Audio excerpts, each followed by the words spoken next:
Going back to Dark Skies. This is I can see that the thing on the thing is broken, but that's fine. It's series 6.5, not 6.4 like the thing says, entitled Banking and Baddies. Episode. The group spent a lot of time planning and plotting what is very hilariously a mundane activity in real life. They need to go to an ATM and transfer funds from one account to another. That's it. That's all they have to do. They can't do it through the net because the bank in question is not capable of wire transferring outside without connection to their direct source, an ATM or physical actual teller. That said, continuing from where we left off, pretty much. The map currently, for some reason, is as is. Yeah, I mean, you're just all at Zigzag's office. But I leave the floor back to you.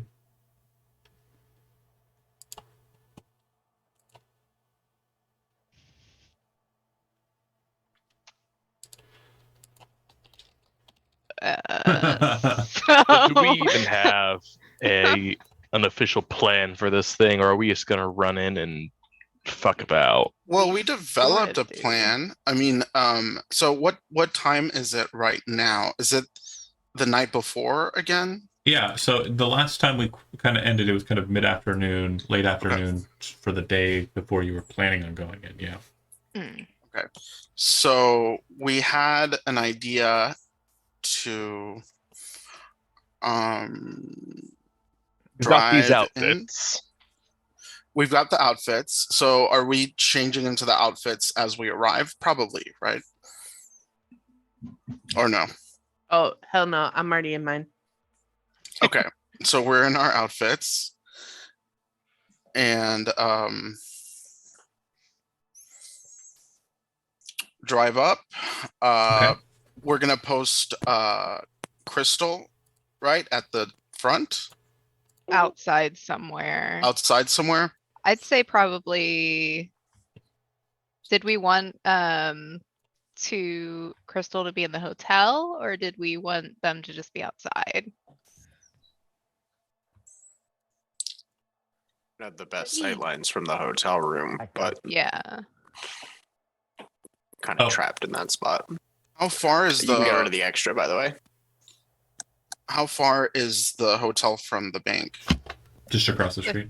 It's across Yeah. the street, so Oh. she'll be able to be up and firing And down snipe? into the. Yeah, or make a Bank. distraction across the street if needed. Yeah. Or you could just like fire into a dumpster or something. I don't know. Yeah. Dumpster fire. Yeah, the point is, if shit does hit the fan and there is some sort of response, then the response stays outside. It doesn't make it into the building until we get Sugar or whoever's inside out. Yeah. Okay. Okay. That's the oh shit button is Crystal in the hotel. My original thought was to send either Icarus or Striker in Mm. with, because we don't have any sort of way to get a remote connection, do we? Or Right. does Sugar have to be the one who goes in? Sugar needs to be within 8 meters of the ATM. And Yeah, so at that 6. point, 6, sorry. I took out my extender. Okay. Well, then 6 meters. So, that being said, it will look goofy if she isn't kind of in the building. She will kind of be trying to pierce through walls, which might not work very well. And I can see my camera is down angled, so it's not hidden right. Okay, cool. But yeah, I mean, you're pretty certain that the walls are going to obscure any type of wireless signaling that you may have through CyberDeck or what have you. It may even block communications through radio, hollow, or the like. Last session, we kind of decided, or we, from doing our little research, it Mhm. kind of was pretty clear that we would not be able to like net run through the wall. No. Sugar would have to be inside. We could always. Well, and the thought is to have Sugar go in with someone else. So Sugar Mhm. can pretend to be on her holodeck surfing the net or, playing games for all anyone cares. Like people, I'm sure there are people in this world who are not invested in eye contact and that sort of things that are just playing on their decks all the time. iPad So kids. it's just like, oh, this is my friend or whatever. She's here. And like the other person is the one clicking at the ATM or talking to a bank teller, wherever the distraction needs to be long enough for Sugar to get in, move the funds, get out. Yeah. That's why you need to go in with the second person, either Icarus or Striker or myself. I would rather leave the driver out in the car than send the driver in. So Mhm. unfortunately, he's locked down. Now, I no think you're offense muted, to by you. the way, Dave. Okay, I was asking if we were gonna. I was gonna ask if we were gonna keep the car hot and ready. That's what I would like to do. The same right cop line. Did we do that? Hot. I'll keep it hot and ready for you. Oh. Now, no offense to you, Icarus, at all, actually, in a sense, it's a compliment, but maybe you might be better to go in with Sugar, just since you're a bit less conspicuous looking than I am. He's literally wearing the bunny head right now. God damn it. Well, to be fair, Like, that you would make brought them these less home and he's like, "Fuck yes!" conspicuous in this environment with the convention going on. This Is is true. actually much more likely that will blend in. That is a good No. point. Be like, all right, cool. Yeah. Those not dressed for the convention might stand out more. I'm thinking that people showing up for the convention might be traveling with an armed bodyguard anyway. We could, of course, have Icarus show up in incognito with bunny head and a more tough and looking, fellow like insert Chris's character. Striker. Striker. Okay. Insert name. So if as our bodyguard, little do they know, there's actually two bodyguards, right? That's not a bad plan at all. Oh, look at it. Got it right at the right angle, so I'm getting that shine. Oh, that's hot. Hell Hell yeah. yeah! Did you put in a little lens flare into the camera too? Yeah, villain. JJ Abrams just lost it. Not right there. No. That lens flare. That is Oh my jealous. god, yeah. Watch this stream. It's so badass. That's the Now shot we just right need there. like weird. Yes. Very villainous. Yeah. Me? Ooh. Never. Not even once. The DM? A villain? This is Cyberpunk, so I'm actually a referee. Thank you very much. Oh well, they're all bastards. Listen up, you primitive screwheads. Actually, a title of a Cyberpunk book. ADAB. I'll be under. Fair. That's fair. But yeah, I mean, again, I'm not really narratively driving, so the second you tell me the thing you're doing, I'm going to tell you what happens in response. Mm. So I think that's a good idea. everyone has a role now except for Zigzag played his role. He doesn't Yeah. do the mission part. well, yeah, but I mean, we like even if your role is to be back at the place, or to have a finger on a button somewhere, like so, or meet you back at the crab shack. I don't know, whatever, right? Just any, so that we all kind of know what happens as soon as like we get the coin, we grab the bag, and then what, So, hold on.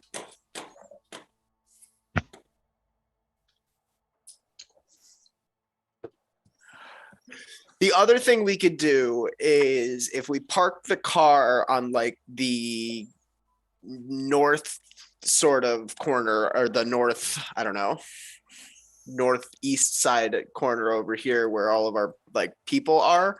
The other thing that you could do is have me posted down on the opposite corner of the building, watching for police response coming from the other end. You know what I mean? Hey, Jen, Then I I'm can't just, see. yeah, because I mean, that's the only benefit I could see myself providing is put the car on one corner, put me on the other. Then you've got two eyes down both alleys for police response or Better. security response. Yeah, lookout. Perfect. Yeah. And So then all zigzags there for is to be on comms, and if Crystal has to hit the oh shit button, he's there to fire from the outside too. perfect. You know what I mean? Yeah. We did say, by the way, that, or I let me rephrase that. The referee did remind us that there might be interference in our communications from Right. inside. So can we agree that, like, for those of us on The the inside, comms inside are less important to me than me and Dave being able to communicate to Elizabeth in the hotel. You know what I mean? Like, you guys will hear the oh shit button go off when she launches a fucking grenade from the hotel. You don't need us on comms to tell you the police have come. You'll hear the bombs going off. okay, The only issue would be if you guys set off the alarm inside to indicate to us, but I'm assuming I will be close enough to the building to hear any sort of like external alarm that you trigger go off. or If commotion. there was one. If anything, my thought is it's going to be a quiet alarm. And everyone inside of the bank is not going to make any sort of noise if you do trigger something. They're going to Yeah. try and get the police presence there before they set you off and let you know inside of the bank that you've triggered the alarm. That's how Yeah. most banks alarm systems are set. Is like once Yeah. you've gotten inside the building, they're all set to go silent so the cops show up. Yep. If I it's do not think a there's fire, also a you know? possibility of auto turrets. The last time Yeah. we, Oh, Well, I there's, mean, they're right? definitely there. there are a lot of auto turrets inside the building. Inside, yes. There are at least 3. so violence could possibly get triggered inside. They're P/ADUs. So an ADU is typically an automatic defense unit, which responds to general systems. And so if like, the alarm is set for cyber psycho, it'll just shoot anything that has a gun. It will target anything that's humanoid shaped, blast it if it is holding a weapon. But PDUs, and this is a P/A, a PDU is a personal defense unit, which is controlled. So a person will have it, and it'll have a subdermal grip link to the controller that they have, and whatever they're staring at is threat number 1, and it'll be indicated by their chyron as such. So the person who's holding the PDU's control unit is the person who's effectively controlling the turret. It seems like a kink in the Okay. system right there. So my first, as soon as I get there, my first priority will be to neutralize. I can't do them all at once. Would the security infrastructure be in the same network as the financial stuff? Is it one hack or is it 2? That's so. Highly unlikely. I mean, as long So as you're security extending, you're gonna have to wind up doing 2 hacks if you want to do what you're thinking, Shijo. The security as long- company in question is not an affiliate of the bank company. So the bank company has hired the security company. The security company has its own office, which you had seen in the map. Yeah. And it has control of security purposes. But when it comes to the actual function of the finances, they have safeguards in place, but their systems are not the same. as long as we're able to identify the person who's in control of it, it's like we don't have to be incognito anymore because at that point shit's hit the fan. So we don't have to hack them. We just have to pop them.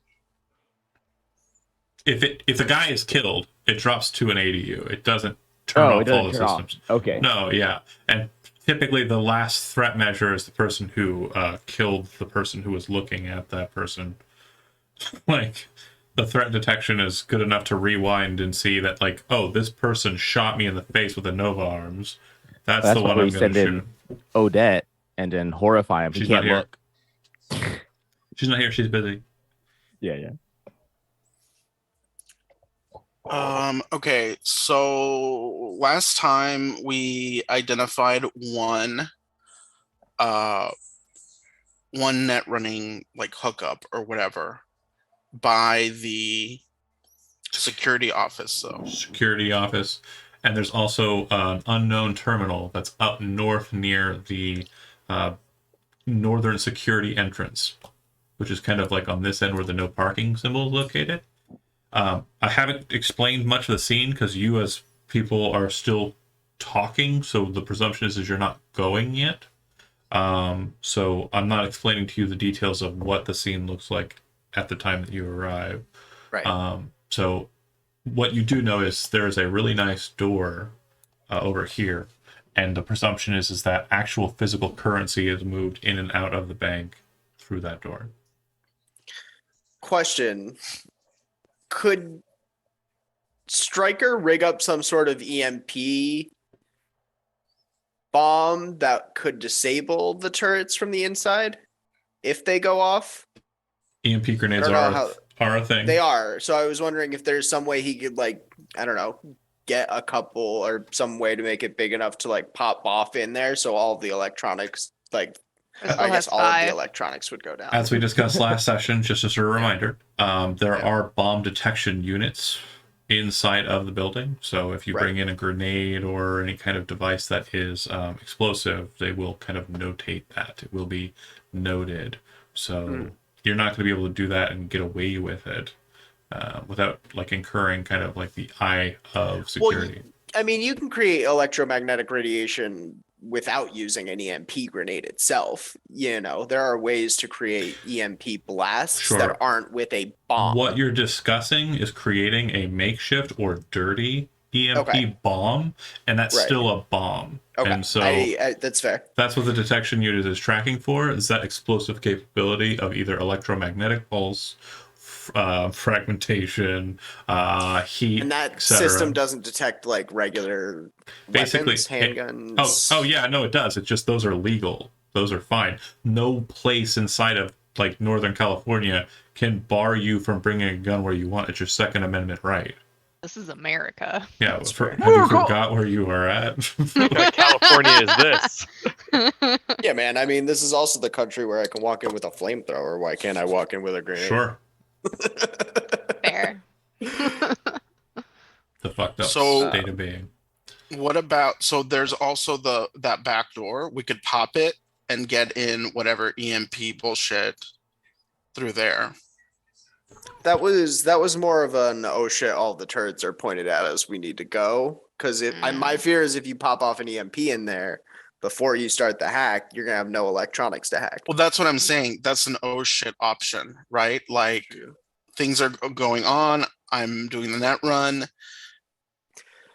So Pop then open that back door. It might be more beneficial to keep Stryker on the outside with a bag full of grenades. A quick to just roll them in. A quick note, because it does sound like you were kind of settled on one thing and you may not understand like the history around that specific thing. So EMP is a type of attack that is not uncommon. It's not going to be like, oh my god, they caught us off guard with this EMP grenade. No. There is EMP shielding. That is a very common thing. In fact, if you look at every single one of your characters, most of you have EMP threading around your eye sockets in your drawings. Yeah. The very stylistic, weird little bits of metal and silver that are kind of present on your faces, that's not just a stylistic choice. That's basically EMP threading. It's designed to kind of inhibit like full on just like neural like feedback. So just a heads up, if throwing an EMP grenade at an ADU in like a regular situation may work and it may disable it durationally, but you already know this place has shielding against lots of stuff already, so it's your call if you want to try that. Well, we can just add it to our bag of tricks, right? Correct. So like I think like if we enter through the front and plan our escape through the back, through that back door, we can have somebody ready to like pop in, guns a-blazing, throwing EMPs everywhere as we are leaving. if I go in with Icarus, and then Striker can be waiting at the back. Mm. Am I making things more complicated than they need to be? I don't think so. I'm okay with it. I'm Yeah. okay with the I think that might modification, work. Better to be over-prepared than under-prepared. especially in this game. Yeah. Okay. So final plan. Drive up, drop off Sugar and Icarus. Move around backside. Move around the back. Crystal Yeah. takes up position with the con-goers in the hotel. Hmm. I Striker, have an important question though. Go ahead. Which bomb should I have in my arm? An incendiary or an armor piercing? Well, I feel like Any- incendiary would be more of distraction Mhm. and cover. Armor piercing is more damage, I guess. Because it's an Yeah. ablating. Yeah, my thought versus- is the incendiary because you're creating Okay. a problem that's going to have to be dealt with. You know, they'll need Yeah. some Yeah. kind of Cool. response to cool that or to suppress that fire before. Or they I can- could just do a smoke bomb. Smoke bomb's not a bad idea either. Just for yourself to get out. If you, Right. you got to get out of that hotel room too if you start firing. Just something I want to say now. Yeah. Smoke bomb is not a bad idea. okay. Okay. So Wait, you wait, set up. hold on. Sorry. Okay. So, rendezvous point once everything is done. Should we rendezvous somewhere that's like not should we have like a place to rendezvous? Oh, we that's should not definitely have a obvious? backup if shit goes sideways. Like, Well, Everyone I have complete faith that Calvin will be able to shake any tail we have before he gets back to my office. My concern is with me being posted, like Zigzag, the character being posted in a different spot on the street. Just fucking leave him. You know what I mean? Like, Okay. like get Sugar and Icarus and Striker into the vehicle through the back door into the truck and go. And then if Zigzag doesn't start shooting, nobody's gonna start shooting at Zigzag. He's just a fucking guy Yeah. on the street. You So know, smoking a rendezvous is cigarette, back at the like- office. Yeah, that's Okay. I would tell Calvin to make sure he loses any potential tail, take the long way back through the city. But I mean, the garage for my office, I'm assuming, is easy to get into and then disappear in the building to whichever office it Like is. the you know? freaking Bat Cave. I That's got you. exactly. Yeah, So- it's kind so- of my thought. Tomorrow morning is the plan. Just so you know, the bank is open 24/7. I'm okay with operating in broad daylight. Yeah, it's I have no issue Yeah. with it. We're gonna It's- have the same security response no matter when we go. We're just gonna be able to operate with a bit more visibility in the light. It'll If any- also be easier to disappear into a crowd. Correct. The masks and the outfits will make a lot more sense if we go during convention hours or Yeah. right before convention hours. Yeah. And Crystal would be in the outfit too, just kind of like, you know how you like hang out in the hotel room during a con, that sort of thing. Like Look like you're morning, napping. just casual morning drinking, con drinking. This sounds familiar. Ah, yes. I've never done that. okay. Whatever. So, just tell me what you're doing, and I'll explain how the world reacts to it.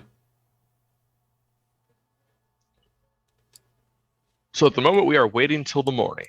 Okay, that's done. And actually Crystal would call up the girls, 'cause she probably got their deets and was like, hey, you wanna hang out in the morning? Sure.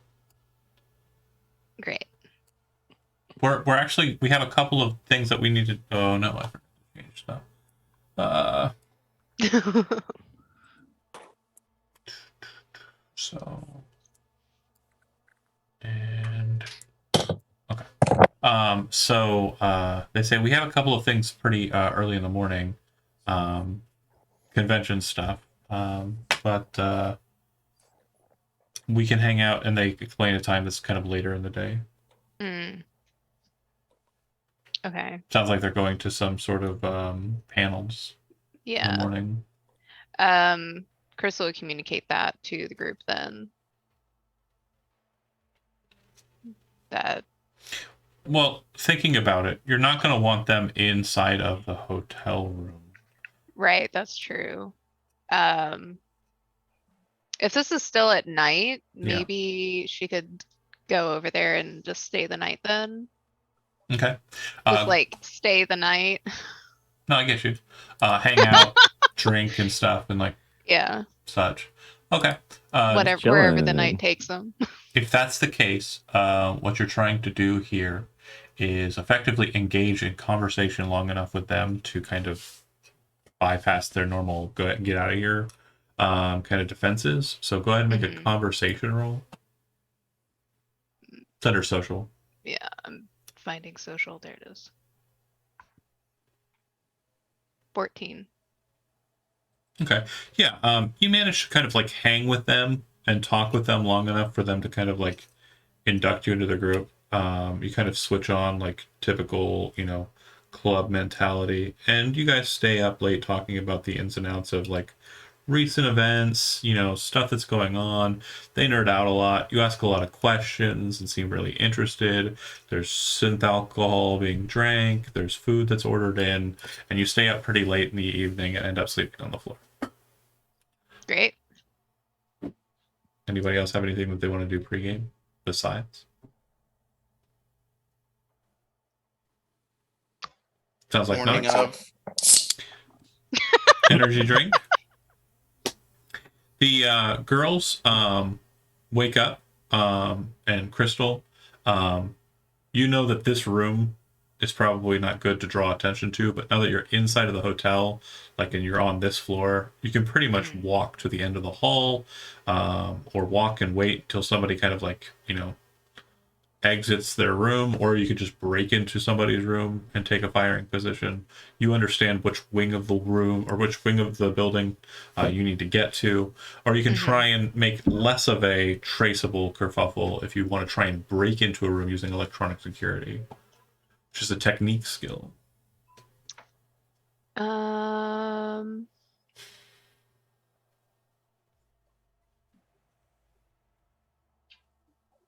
Yeah, let's do it. Okay, go ahead and make a electronic security check. Oh, an 8. Okay, so you're pretty sure that you don't understand these card systems and you're not able Yeah. to figure it out. It's pretty difficult stuff. Stryker would be better at this, and in hindsight would have been, good to have around. You have a moment where you think, oh, I'll just call him, but you're pretty sure that this is a hands-on kind of job. And as Yeah. you're thinking that, you also kind of just place your hand on the door handle and realize that it's not terribly sturdy. Most of the security was out at the foyer, and you're pretty sure with just a quick push, you could just tear the handle off and push through the door. You're pretty sure this room is already emptied out. Yeah, let's just do that. Okay. Easy enough. Door handle breaks open. There doesn't appear to be any security measures that have been put in place to keep you from it, keep you from inside of the hotel room. Even in the world of alternate universe cyberpunk, hotel security is shit. And you step into this room. You can see a bunch of like open bags. Looks like there's multiple people in here, just like there's multiple people in the room you were in. And they look like they all have like bags of shit that they've purchased at the convention kind of laying about. You enter into it. What's the very first thing that you do when you enter into the hotel room? Do they just have a window or do they have like a balcony? Window only.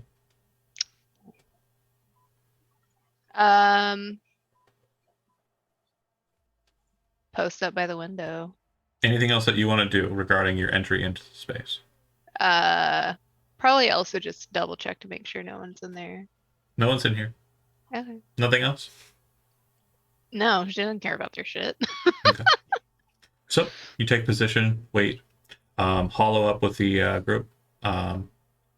You would basically catch them as they're loading up into the vehicle. I presume. Zigzag, is that accurate? You're going to the scene as well, correct? Yeah. We're gonna drop me off a little bit down the other street Okay. and then kind of swing around out behind the building, and that's where the truck will be, so I can see response coming down one way and they can see Okay. the other. So Zigzag, as they drop you off, they're not really paying attention to the scene. Go ahead and make a perception roll for me.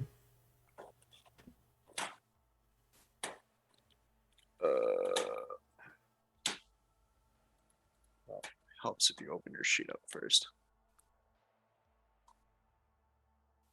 You said perception? Mhm.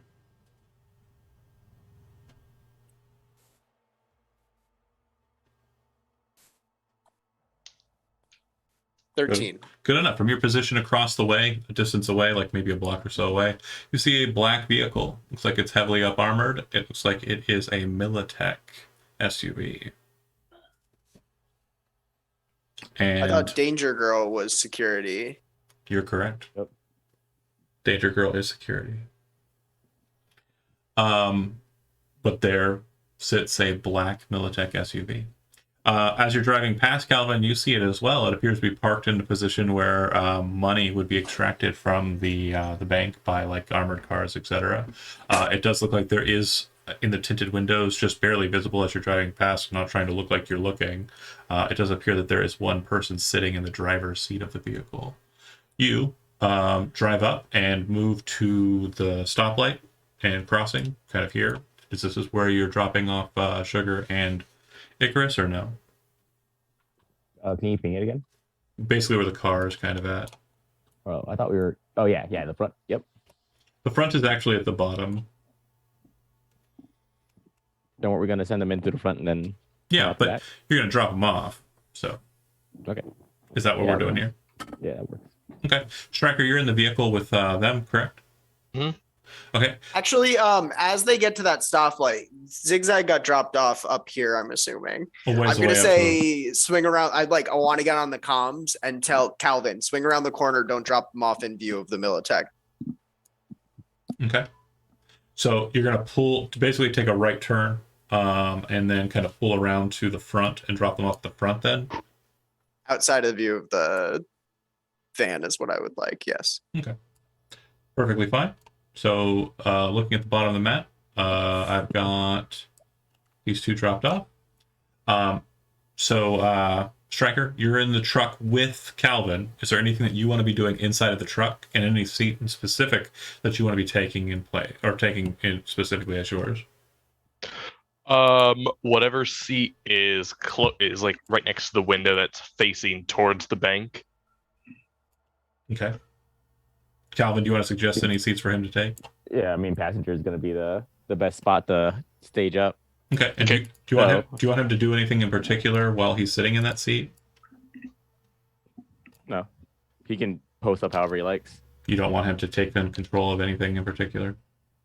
Oh, can Striker hook up to my autocannon? Nobody can't hook up from your autocannon. It just interface people can hook up directly to it. Oh, He can pick up the tablet and utilize it. Gotcha. That give him better sight? Is there like scoping capabilities, You'd have to- targeting, or anything You like have to that? bring the autocannon up, which means that there would be a big gun on the back of a truck Yeah. moving around, which is Got it. obviously a conspicuous act. Got it. Last I'll second Take, pull. I'll take the controls for the autocannon, but I won't like Pop press it the up. button to make it Yeah, pop yeah, up. I'll yeah. be watching, like just ready to pop them Cal- up in case. Calvin would be like, "Don't Great. press this unless it goes down." Okay, so Sugar, Icarus, as you kind of step out of the vehicle and the vehicle drives off, you do see that there is a very heavily armored security operative wearing kind of a darkish black, set of armor. On his chest is the symbol for Danger Girl, and he's just standing there. He does seem to notice you, though. And the glass doors are... Is it Danger Girl or Danger Gal? Danger Gal. It's Danger Gal. I've been saying it wrong this whole time. Well, it's Danger Girl now. Danger Gal. I've been saying it wrong. I'm going to get it correct. So Danger Gal. That's the logo that's kind of on his chest. And so like I said, glass doors in front of you. You can kind of see into the bank up ahead. Do you move in like it's no big deal? And if so, how are you dressed? I am dressed like a convention goer. You wearing a mask? That's all I bought were full face rubber Yeah. masks and jumpsuits. So I'm just trying to decide if like he would have the mask on or if it would just be hidden like inside his jumpsuit. And then if shit goes down, he puts it on. If no, because there's no point in like putting it on after the fact. Okay, yeah, he would have the mask on. Honestly, probably he would have it on because he's just like, yeah, fuck man, I'm a rabbit. Like, I don't even know this character. He probably does though. Okay. Sugar, you have your mask on as well? Yeah, for sure. Okay. And then you move in through the door. Yeah. The second you move in through the door, the guy kind of moves to intercept you. Puts his hand up like this. You can see that his weapon arm kind of lifts High the five. SMG, which appears to be a very heavy SMG, up a bit so that it's pointed kind of at you. He says, "Stop. Sorry, no face coverings. Security can't detect you." And as he's saying that, you see somebody behind the counter. You very quickly detect that she's holding something in her hand. And as she's kind of holding it, you can hear the whirring of the ADU, which seems to be kind of positioned here. It doesn't seem to drop down, but it does seem like they are taking you very seriously because you're two people who are walking in with masks on. Okay. So so Sugar still, she has her goggles on under the mask, so she would kind of lift it up so that her goggles are kind of still covering the top part of her face, but the mask is kind of like hanging off the top of her head now. Okay. Being a very adept net runner, you would know that 1/3 of your face is enough to ID a person in this day and age. Yeah. So Yeah. they're fine with that. They seem to be okay. Good. As you kind of take the mask off, you see him kind of gesture about your business.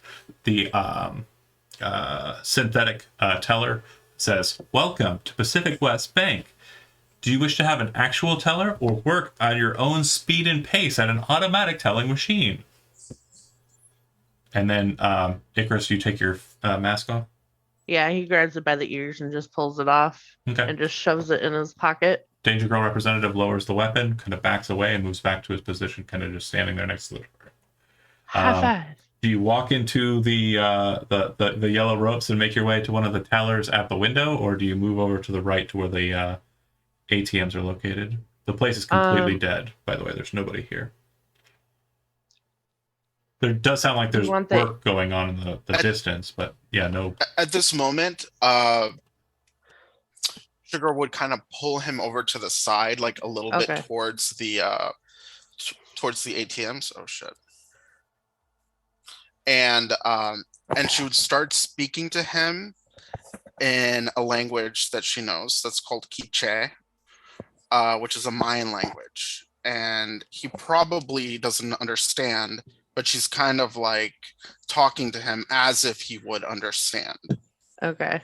Kind of to like buy it takes some it time. takes him like a split second, and then he just like, yeah, okay, yeah. So while this is occurring, I would like to scan the area for a net running access point. Okay. Doing a quick scan of the area, you do see that each one of the teller machines appears to be an open point. It looks like there are 5 closed points on the opposite side of the window. And it looks like there is a open point on the other side of the window near what appears to be a security door. There's a massive bank vault. There appears to be the fragment of a connection there from your scan, and the same is true where that ADU sound was coming from. Those are all that you can see. Oh, and also scanning the area, you would note that there are several cameras present. One in this corner, one in this corner, one in this corner. And there were 2 outside.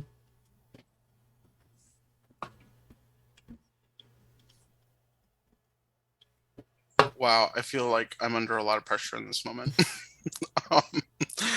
Okay,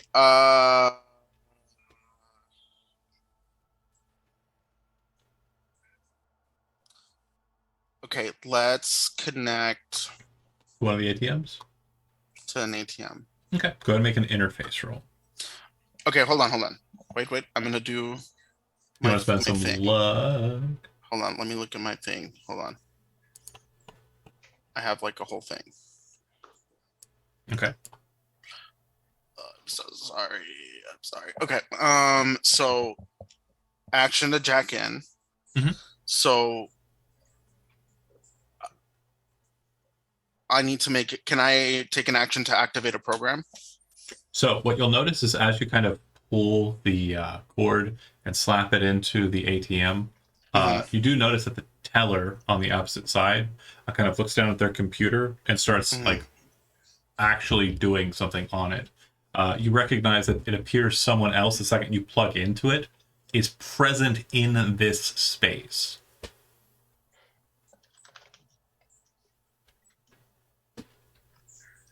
It's probably them. They're probably watching you.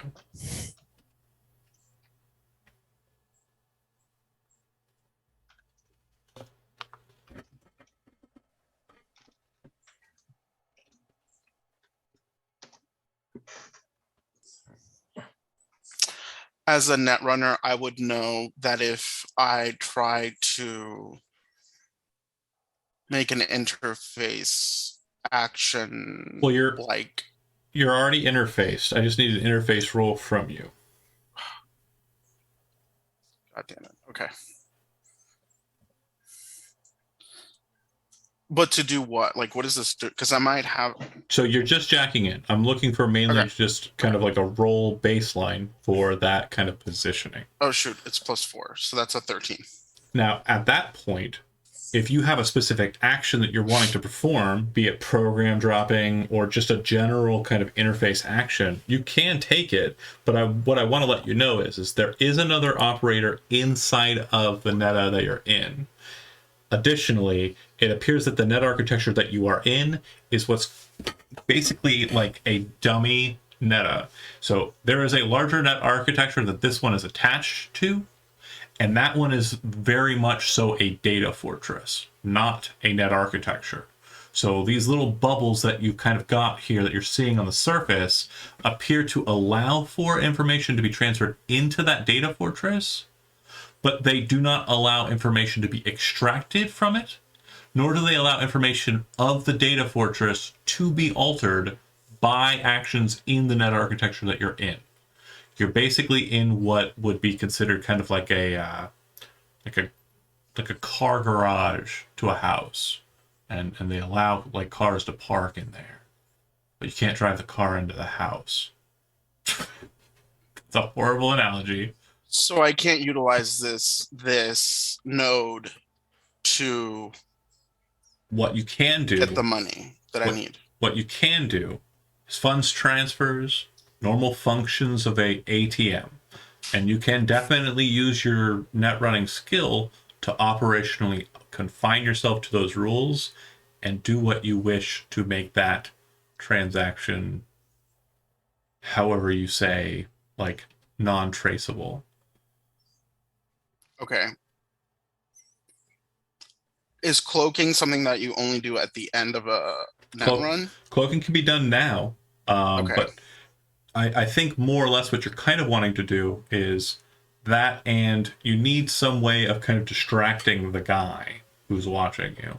So think of like a program that you might have or some kind of function that you might have that would cause them to kind of look at something that's not terribly important while you do something.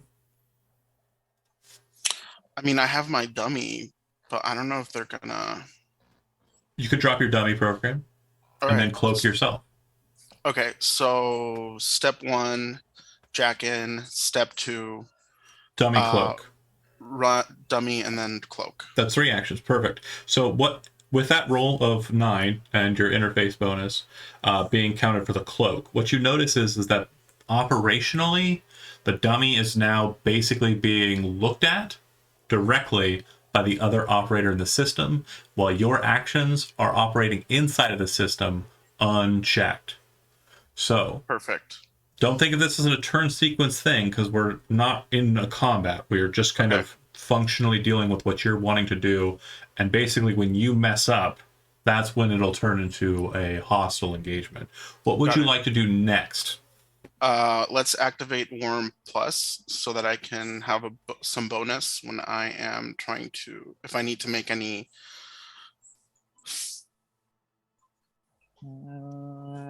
rolls to get past a password. Okay. And then you are now, after that, trying to enter into Grease's account. Let me run Pathfinder to see if there's anything else in here besides what I see now.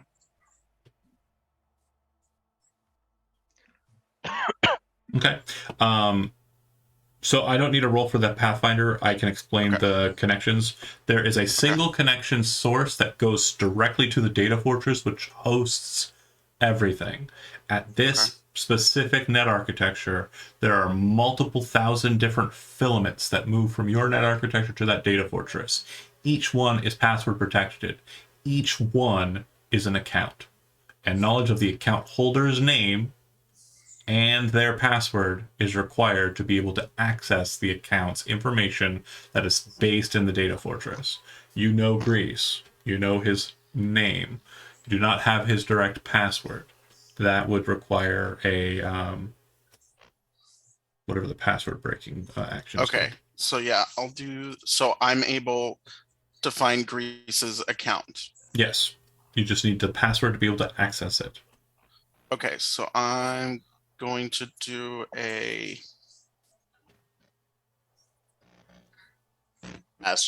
That password isn't anything we would have had from all of his data terms. Okay, just double checking. Okay, gonna do a backdoor action with And my you're warmed up. worm. I'm gonna have a +1. So that'll be +5. So D10 +5. Okay. Perfect. You're able to access the account. You do see that there's quite a lot of currency in there. Somewhere in the hundreds of thousands.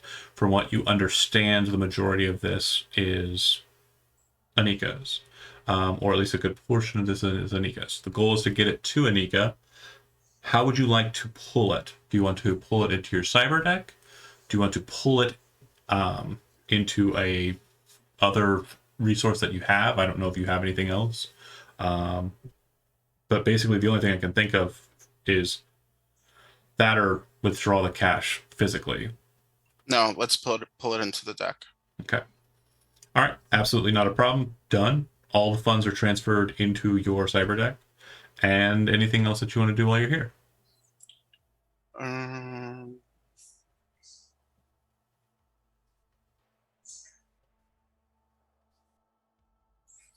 I want to leave a virus that will, and let me know if I can do this or not, that will alert Arasaka to the next person that logs in To that account? or that accesses this account. Okay. Go ahead and make an interface roll. Do you want to spend any luck before you roll it? Yeah. How many points? I'll expend 2. Okay. Oh shit. Okay, that's a 7. I rolled a nat 1. It's actually worse than that. Roll another d10. No. Okay, so it's actually a -1. No. Okay. I got too arrogant. I'm sorry, everyone. The big plan. It I loved it. Okay. The second that you place the virus into the account, you do notice that something kind of wrong, and you kind of stop for a second and start kind of looking around, like nervously, which causes Icarus to start looking around nervously, and you can see the guy on the other side just kind of like, and you kind of are confused that nothing's happening, nothing's smashing crazy. As you're kind of sitting there, you're kind of pulling the dummy account and like shifting back to it, making it look like it does something mundane, and kind of like closing it out. like sweat dripping, like you know, like it's like that Jordan Peele gif, like it's like you know as you're doing it, right? And then eventually a man kind of starts approaching you two from where the bankers are located, and he says hello and kind of like gestures with his hand in a wave towards Icarus. And you're kind of finishing up Sugar, and you kind of pull the cord, put it back into your cyber deck, come back into real space, and kind of see this guy approach. He says, "Hi," and he says, "Your name's Sugar, is that right?" Kind of looking around Icarus like he isn't even there. Sure. Yeah. My boss sent me out here to come and talk to you. It seems like you were trying to set up a new account, and you were unable to do so. She will start speaking in another language. No habla inglés. No habla inglés. He gestures to the Danger Girl security, like kind of just like a soft gesture, and he kind of, in response to that gesture, which seemed like a very coded kind of security gesture, moves in front of the door, and he says, in your language, which seems to be coming through like a data chip, in response, no, it's really something I can't have you refuse. Oh God. So this is the moment where it would have been really good to have a fucking plan B. Okay, so Sugar is just like frozen, not knowing what to do. Looks to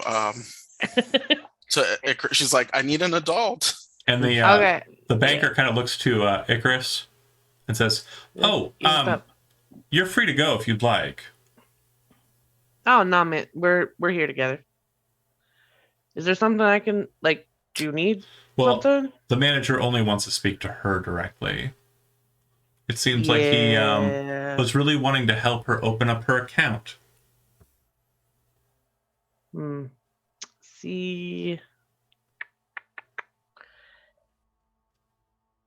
I mean, she doesn't really speak that good English. I know you got that chip thing, but there's auto detection software for languages. It shouldn't be a hard translational method. It'll be okay. He looks to Sugar and says, "I promise.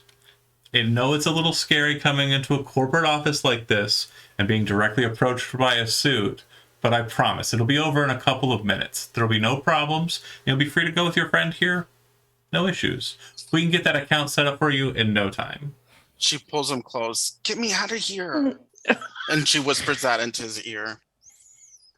Yeah, we're gonna pass. I think we're gonna pick a different establishment. In the Mayan language that you were speaking, he says, "It has something to do with what you were trying to do. If you really don't want your friend to get murdered here on the floor, I suggest you come speak to the manager."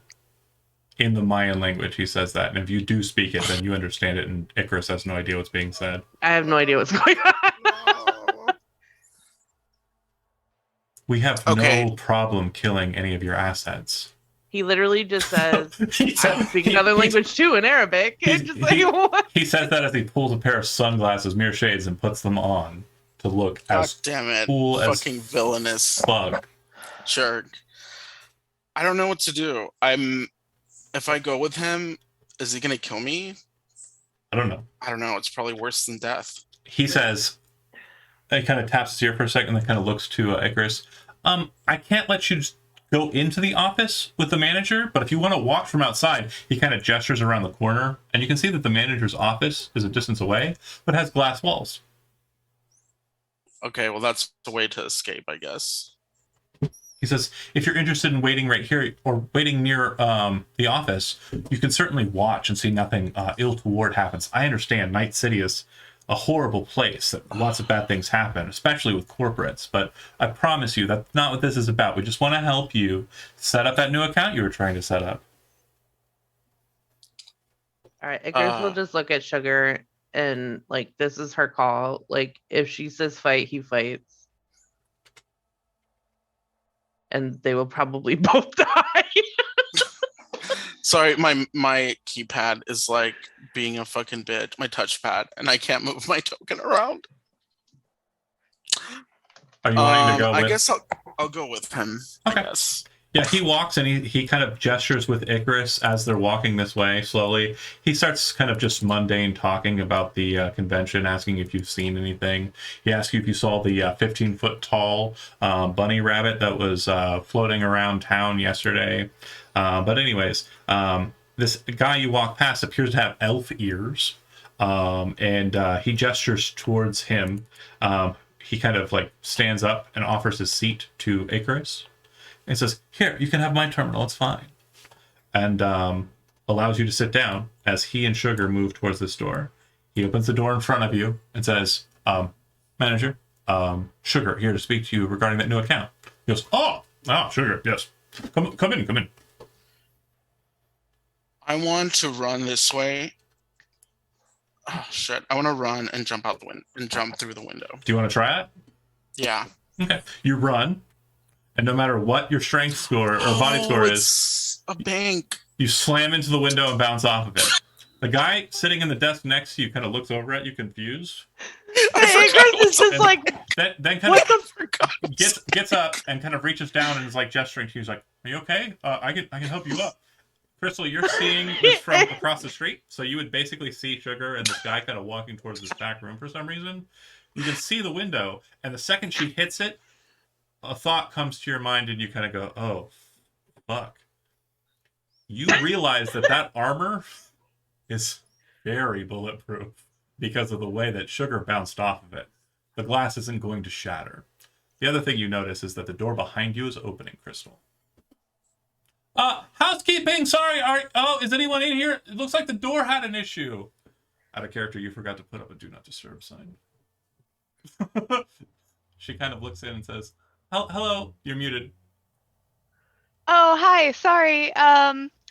Yeah, somebody was trying to break in earlier. I'm so sorry. Oh, it's a good thing you got that big gun there. Well, do you want me to clean up anything, or? Oh, no, we're great. Thank you so much. Actually, could I get some towels later? Go ahead and make a deception roll. Fuck. It's under Social as well, I think. social. Where? I have bribery, interrogation, streetwise, conversation, persuasion, trading, Let's go human with persuasion. perception. Okay. Sorry, I just clicked a button on yours. There it goes back. Oh. Okay, yeah. Persuasion? Yeah. You don't seem to think anything of it, but she says, "Yeah, I'll have someone up in no time." And she leaves. okay. I'm fucked. Again, your character is none the wiser. Yeah, So, yeah. Sugar, this guy, who, I mean, he just looks like he was body sculpted to look like, an asshole, is being very courteous and helping you up. Icarus, you kind of stand up at the shock of, Sugar slamming into a window and falling to the ground. I honestly think he reflexively laughs for a second, just like, what? The manager at this point has taken a position at the door and in perfect Japanese says something to you, Sugar. Do you speak Japanese? I don't think I do, but let me just make sure. I do not. The fact that he's able to speak perfect Japanese is strange. It's not a very common thing in... oh, come on. Really? I mean, it's pretty common in Night City. No, but I mean, is he... I don't know what he is. Someone that I might be associated with? He gestures into the door. Do you get up off of the ground after slamming into a window and go inside? God. This is going to be a flashback for Sugar for their whole life. The gentleman who led you over there kind of shuts the door and then looks to Icarus with like a face like, "Everything's fine. Everything's fine." He kind of looks at you and says, as he kind of moves towards his desk, turns and looks over his shoulder and says, "You didn't understand a word of it, did you?" Sits down in his chair. Obviously not. Fair enough. He throws a shard onto the table. That'll help you with translations. He shrugs. You tried to use the materials that you were granted to alert us to what exactly? If someone entered that account, you could have just asked directly. You do know that Danger Gal is associated with our company for a purpose, correct? Oh, no.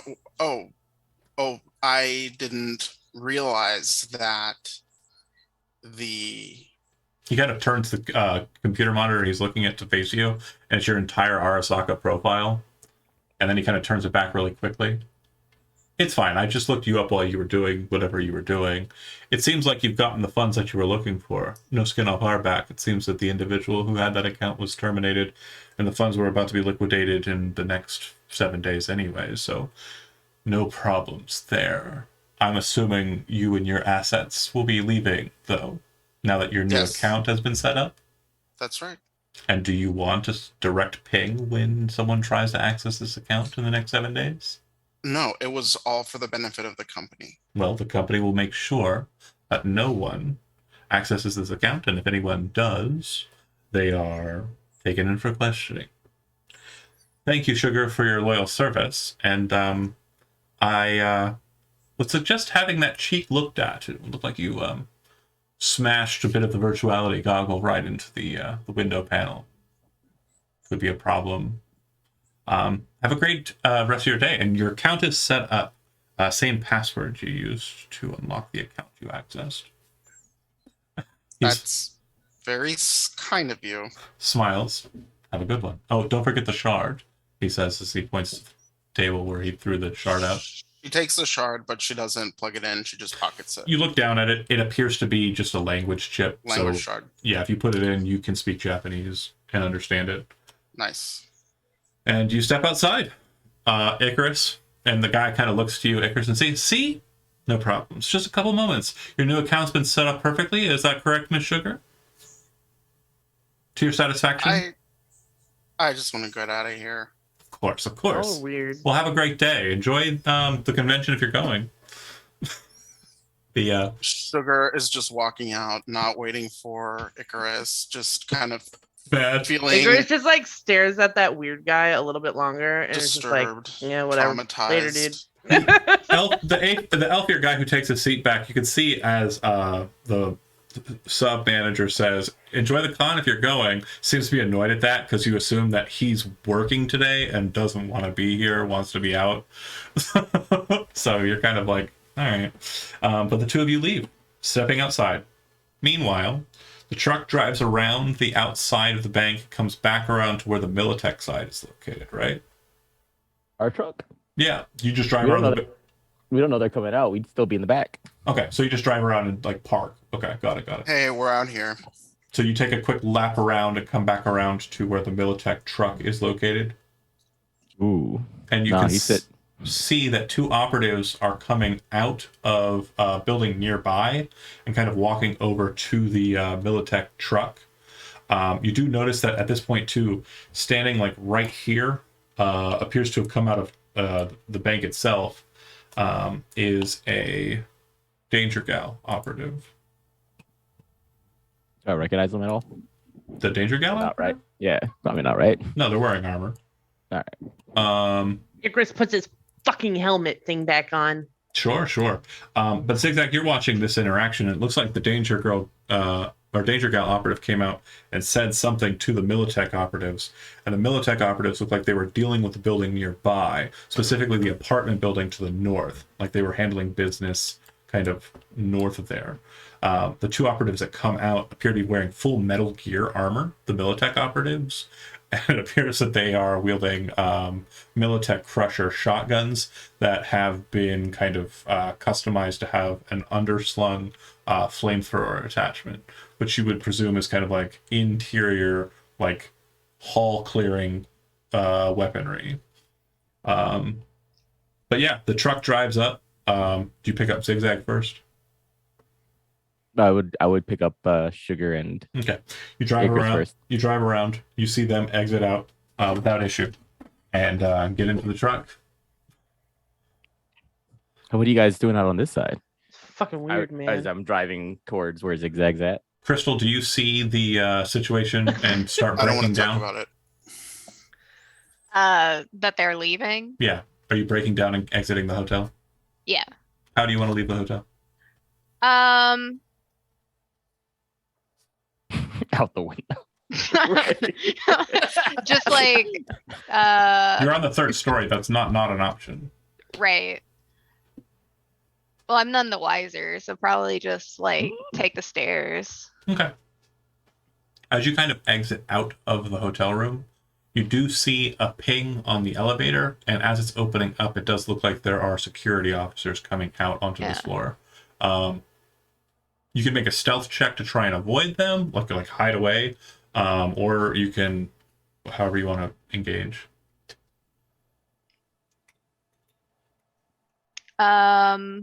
Basically, momentary reaction, like how you want to. Right. I think we'd just be like, we'd have the, like before we leave the room, pull the mask down and just like, I'm going to the con. Okay. And you're going to try and walk past them? Yeah. Okay. They kind of raise their hands up, and as they're doing so, you can see they're kind of reaching for the pistols at their waist. Excuse me, there's a report of a break-in. Can we ask you a few questions? Oh, there was? Yeah. Sure. We're going to need to see your hotel key badge. Oh, sorry. My friends actually left for the con. They had the Scan ID. This is the one, according to staff security. fuck. Hands up, please, ma'am. And they kind of pull their pistols out and aim them at you. Coming with us. Hands up. And they take you downstairs. Yeah. If you don't resist. Yeah. Okay. Not making any trouble right now. All right. Once down there, they kind of move you into like a small side room. Meanwhile, the truck pulls around to pick up Zigzag. Mhm. Okay. And Was there Go ahead.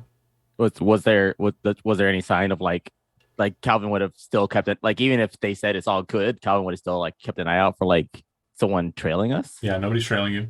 All right. Anything in the air? Nothing. Nothing. Sweet. Zigzag's picked up, and then you move kind of to the hotel and kind of drive in to like the kind of pickup space. Meanwhile, inside of the small room, which they kind of quickly get in there, a man comes in and says, "Okay, well, we reviewed what we could of the motion detectors on that level, and it seems that you broke into a hotel room, destroyed company property, and didn't make off with any of their itemry, which is strange. Do you want to explain the purpose of your break-in?" Don't know my own Lawyer. strength. Lawyer. Can you call my mom? No. We certainly I thought my could. key card didn't work. We certainly could go through the process of engaging in the law matters. So you're not being detained by the state or anything. This is a private corporation matter. So I understand you're wearing a linear frame. You have some weaponry on you that could potentially cause me bodily harm. But I do want to make sure you're aware that if you don't just, cooperate with us now, this process will be drawn out, and it will be very painful for you and your loved ones. So I just want to make sure we're clear on that. Moving on I past mean, that. I don't have any family, but That's fine. I was just trying to look out the window. I don't know. Perfectly fine. So what we're going to want is compensation for the materials that you broke. The Fair door enough. is 2,000 for the security systems placed therein, and we would also like 5,000 for the purposes of behavioral health adjustments to the attendant that you scared with your break-in, and also the processes of having to engage you in this fashion, and anything else that you feel would be sufficient in compensating the corporation for what you understand to be your fault and a transgression, correct? Sorry. Uh-oh. Dropped for a sec, so I heard like Oh, he says, Only- Oh, It it's w- still dropping. am I dropping? the first part of that sentence. No. You're No, it's not. Elizabeth is freezing. Oh, okay. The internet over there, I guess. I will say it again. Can you hear me okay right now, Elizabeth? Yes. Okay. It'll be 2,000 for the purposes of replacing the electronical security of the door and the door itself. Yes. It'll be 5,000 to pay for the behavioral health visits for the attendant that you scared with your break-in, and also for the purposes of this interrogation and the security guards that were forced to detain you. I would also suggest anything that you feel that would be above that, that you feel would be sufficient for the corporation. Any matters above that, that's entirely to you, however much you want to throw on top of that. But I would suggest perhaps compensating, in addition, just to make sure your payment isn't seen as just a payment, but actually a sign as you being truly sorry for what you've done, which we both agree you did do something wrong and against the corporation. We agree at that, right? Yeah. How about we just call it 10? More than fair. And he Yeah. puts out like a chip display reader for you to tap and send over your eddies. Yeah. And if you pay him Just- 10,000 eddies, he goes, great, great, very great.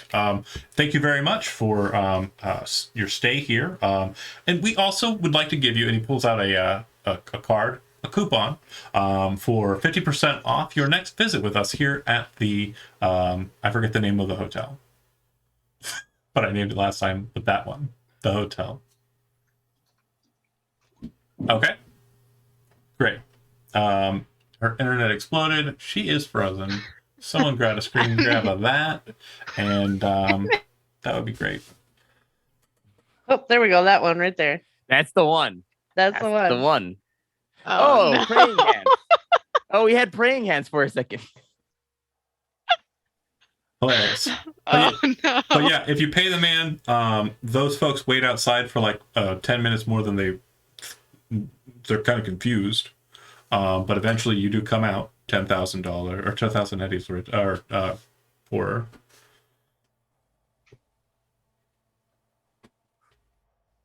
great. You pick her up all in the truck and drive back to the office. And once there, engage as you'd like.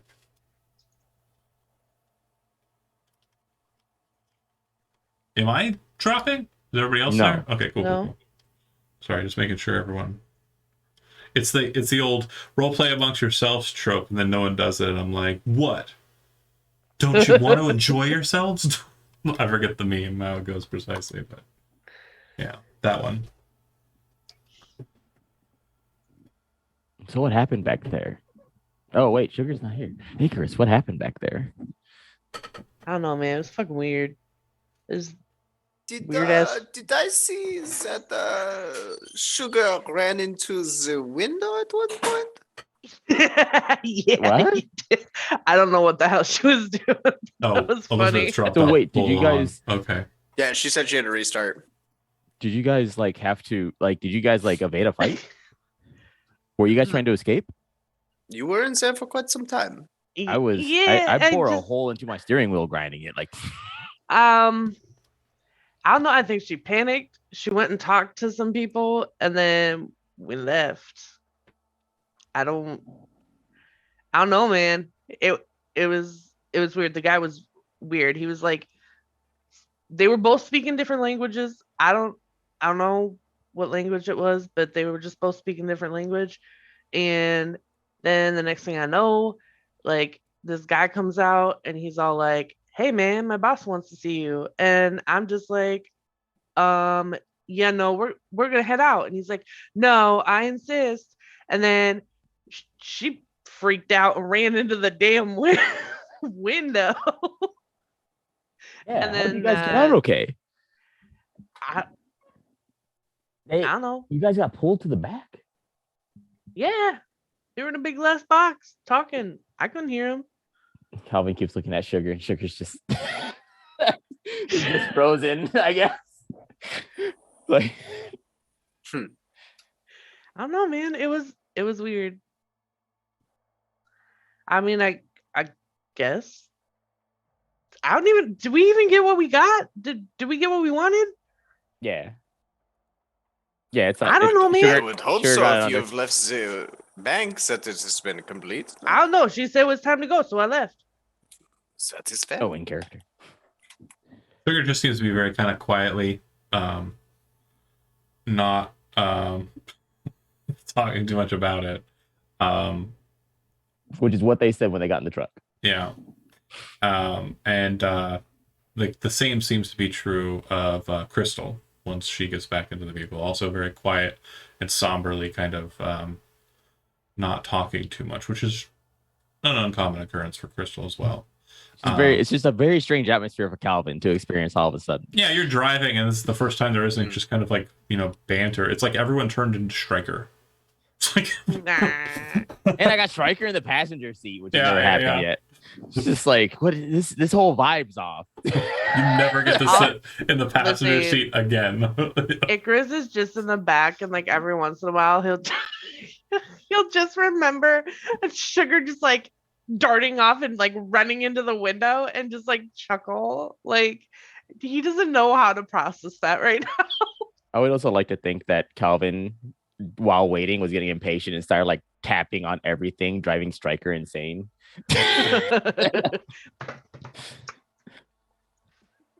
I'm back. Sorry. I see you. Mm-hmm. Perfect. Of the queen. But yeah, you all get into the vehicle, drive back to the office in silence, with people asking prying questions. Icarus explaining the situation as it went down in his perspective. And when you make it back to the office, I'm assuming Sugar, you immediately kind of pull the eddies and move them to Anika's account. Who's present? Yeah. There you go, Anika. Thank you so much. You made me whole on this. Hopefully, it wasn't too much trouble. No, the net run went smoothly. That's awesome. No problems at all from Voodoo Boys or anything crazy like that, huh? No, I managed to talk my way out of dealing with the bank manager, and I even made an account at the bank. Go figure. Interesting. That's cool. She doesn't seem to pay too much attention to that as she kind of like is flipping through her stuff. Icarus flops on the couch and immediately turns on the television. Zigzag, make a human perception roll. Human perception. 13. Just something about the way Sugar described the manager situation seems off. You can take that as you will, but again, I'm pretty sure you as a player noticed it. But I'm absolutely certain your character wouldn't have really thought about it until it was said the way it was said. Yeah, she talked her way out of it with the manager. I've talked to Sugar. She talked her way out of it after running into a window. Yeah, Calvin is very sus also. Okay. Yeah, he Zigzag won't even make it known on his face that triggered anything. Oh, yeah. That's going to be a private conversation. Zigzag Wonder is if Icarus noticed. a blank slate. No, absolutely not. And Calvin, you're sus, but like you're not seeing the same things that Zigzag's seeing. Yeah, that's fair. That's fair. It's just the concern from Calvin would come from the fact that they got pulled to the back and nothing happened. Yeah. I mean, sure. But then Sugar explained it. She said that she talked her way out of it, and you're like, oh, maybe she's got some surprises in the speaking department that I'm not aware of yet. Whereas Zigzag is very much a, no, you didn't. No, you didn't. Yeah. That's a Right. fair level of Calvin's level of Yes. like, it's strange. It's weird, but weirder things have happened in Night City. 100%.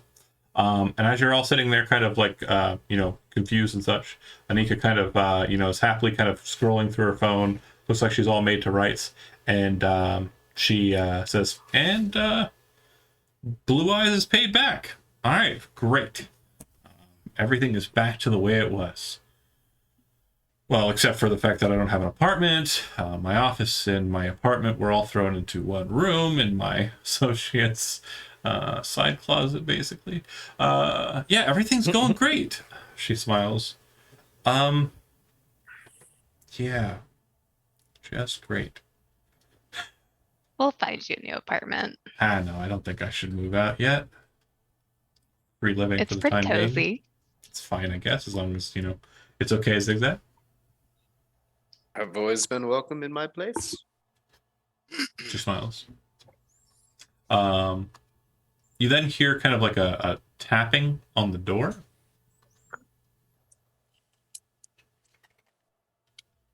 Zigzag will go to. The door kind of like slightly opens as if someone like opened the office door.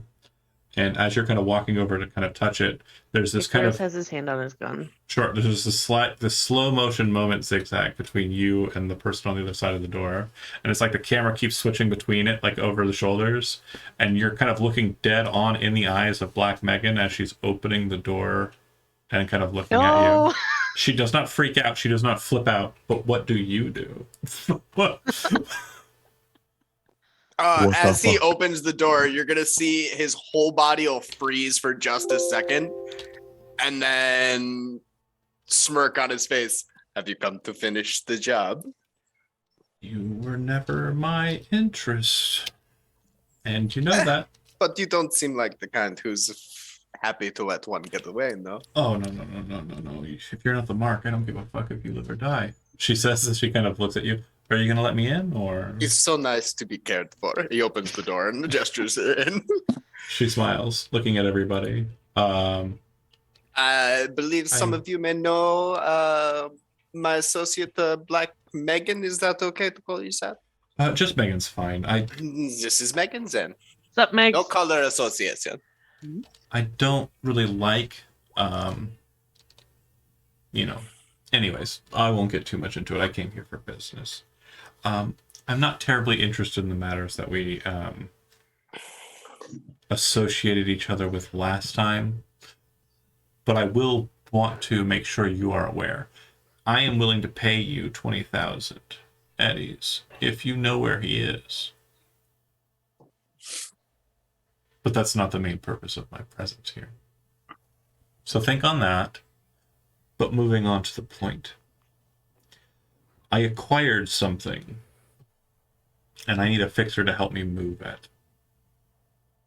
And from what I understand, the fixer I was planning on going to was recently dealt with by another fixer, and drama.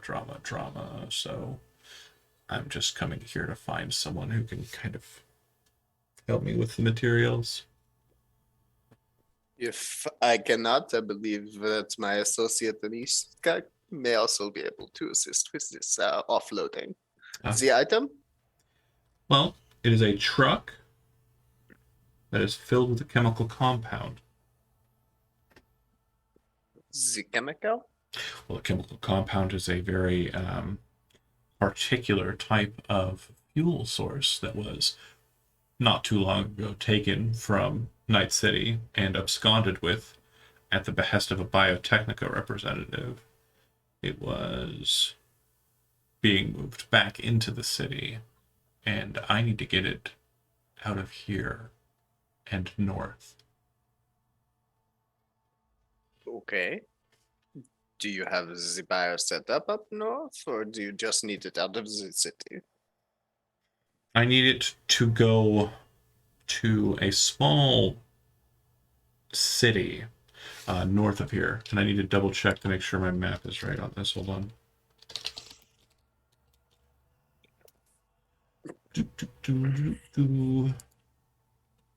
Sorry.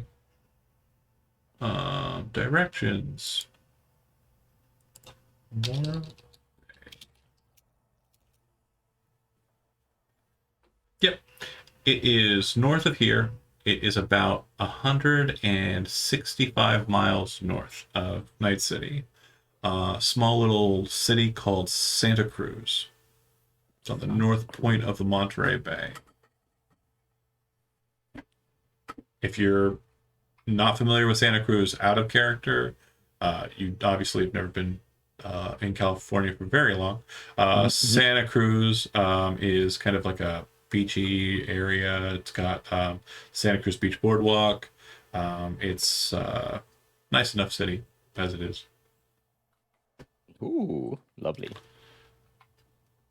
This will cause you to go through a bit of hostile territory. There's the wreckage of Soledad, Pine Canyon. You know, you'll be taking the 101 up that way, but I highly suggest you take some people who are handy with a shotgun and good at driving a vehicle. Looks over at Calvin. So hire who you'd like, but it will take you out of Night City for better part of a couple days, if not more, due to trouble on the road. I believe I can put this team together. Great. Is there a timeline for this operation? As soon as possible. Of course. He throws an old like analog set of keys out onto the table. Most keys are like RFIDs or like comms chips or something like that you kind of use to plug and play. This appears to be like an old metal key. She says, "I've had the truck dismantled of any electronics or tracking devices. It's just the substance and a 1990s rig, a pretty old truck.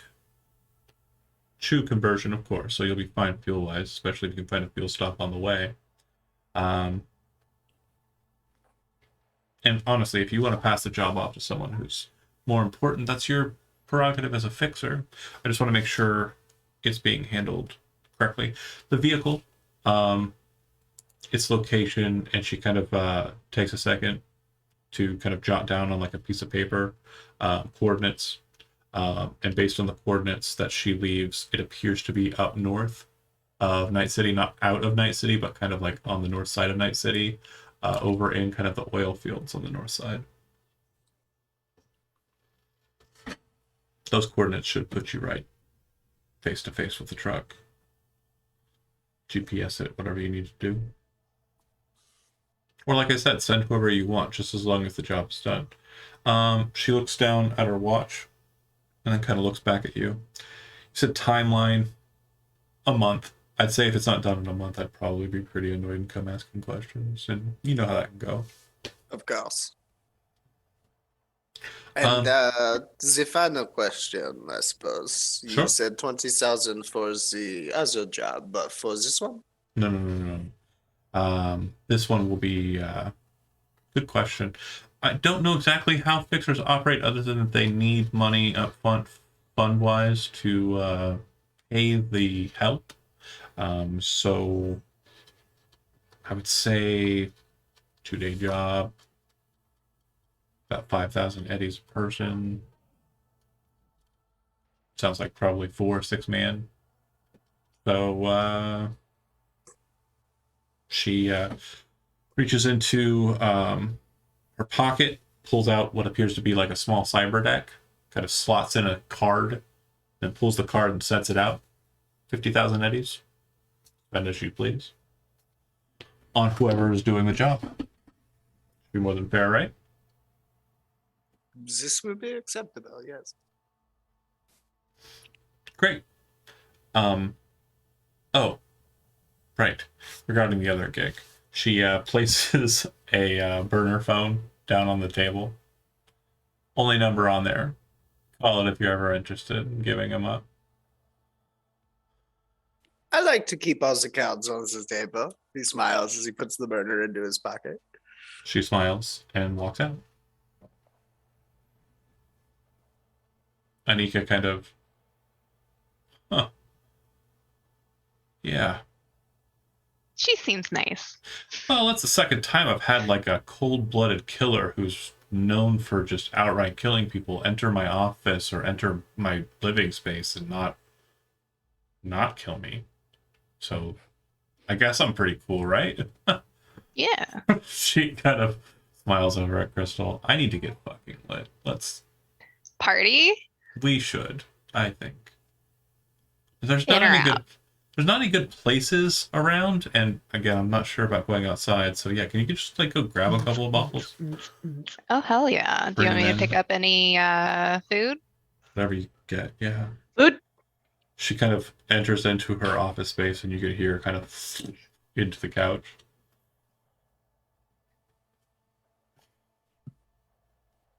Hey, Chris, you want to go get food with me? Yeah. And Booze, anyone have requests?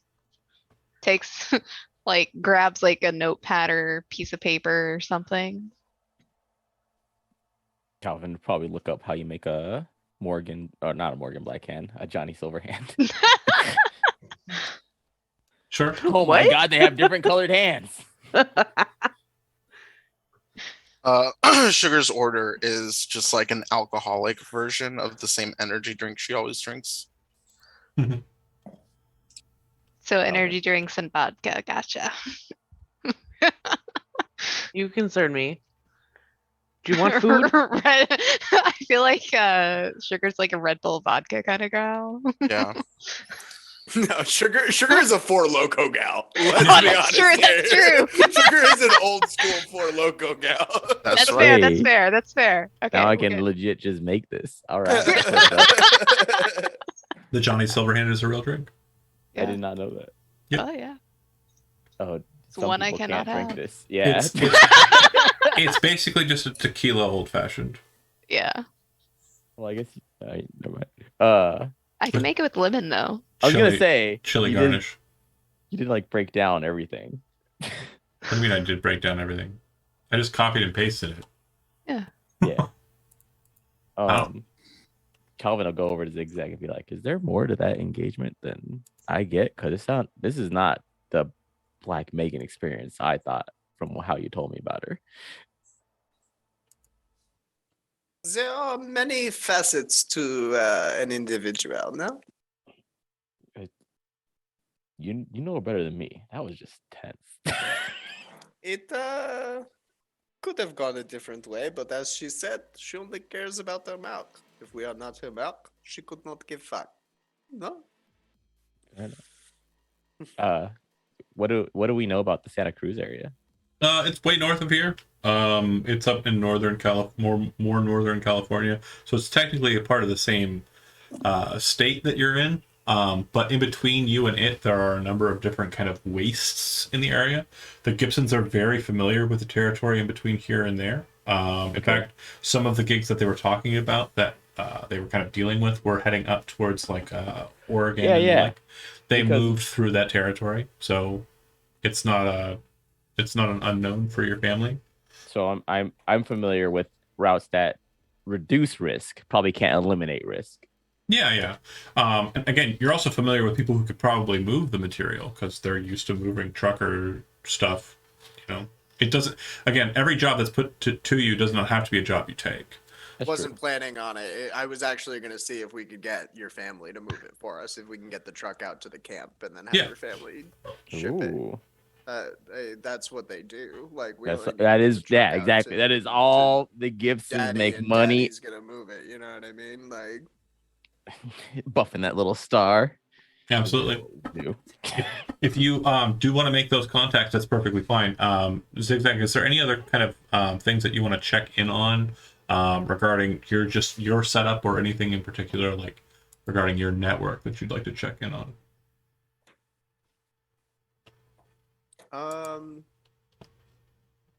Yes. Okay.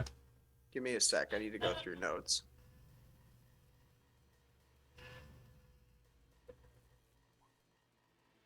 I haven't checked in with Carbon in a while. Okay. So I want to see if he has pulled any information or any other jobs. Because it's probably been a couple of weeks since I've checked in, if not longer, with the whole Amika Sure. saga. He'd say, if you call him, he'd be like, more of a meat space conversation, and then clicks the phone off. Yeah, I wouldn't have even tried to have a Oh. conversation over the phone. It would have been a click. We need to meet. Okay, click. Cool. So your typical meeting place for Carbon is up to you. Where would you meet him?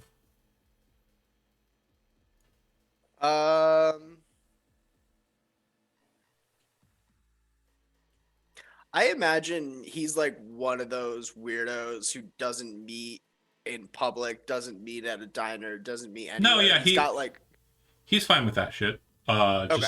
Just again, if it's a place that you've been to before and that you meet at regularly, he's fine with it. But if you're like, oh, let's meet at this new random place, then he's gonna be No, like, we'll meet at the same diner okay, that I usually start the jobs one in at. Vista I Del have Rey. my booth. Yeah. Do you take anybody with you? I would ask Calvin to drive me, but nobody else needs to attend the meeting, in Okay. my opinion. They're all about to party and enjoy themselves. I just Great. yeah. So while everybody's inside of the apartment, Sugar, Icarus, Striker, do you stay around or you kind of like, and leave? Muted. Hear me now? Yeah. Okay. That's why you weren't responding. Oh no. Did you say something to me? Well, no, I wasn't saying that. I was like, oh, Striker's gonna do this. Oh no. I it was didn't see all it. within this scene, so it's okay. Okay. So before Zigzag leaves, Striker is going to like pull him aside and just be like, "Can I have you for a sec?" Of course, Calvin, if you would get everything ready. You two And step as out. Calvin goes to the vehicle, I imagine like Striker and I step aside. I'd assume you'd step outside onto like the balcony of the office space. Yes, Yeah. yeah, I would step away from the party. So, you remember that biochip that we were after some time ago? Of course. I assume you know what became of that thing. I usually follow things to their conclusion. Well, according to Anna, Blue Eyes is after the thing. Is after the chip. Yes. And by extension, the individual and all related individuals who are in possession of it. So, I know this is a bit of a personal request, but I need your help getting some leverage on Blue Eyes. Some leverage on Blue Eyes, huh? I'm going to Anna gave me like a little chip with some data, a data shard. So I'm gonna pull out this data shard and be like, Anna wanted me to give this to you. Should have everything we need on the job. She says to call her on her third phone. Okay. Frankly, if this situation doesn't get handled, then I'm gonna have to get out of the city. Want to take a truck ride to Santa Cruz? I was just about to say, do you have a place to go? We do need to transport up to another city. I could perhaps make establishments there for you. It may be safer for you outside of Night City, regardless of this job's completion, no? It might, but I'd rather, if I do have to leave the city, I'd rather tie up any loose ends before making a run for You it. do not trust me to do this job without you, no, Striker? I'd rather be on the job when my livelihood Of course. and others' livelihood is at stake. We've worked together long enough, I understand. I trust that you'll at least look into it for me. I will find out what I can, yes. Wonderful. Appreciate it.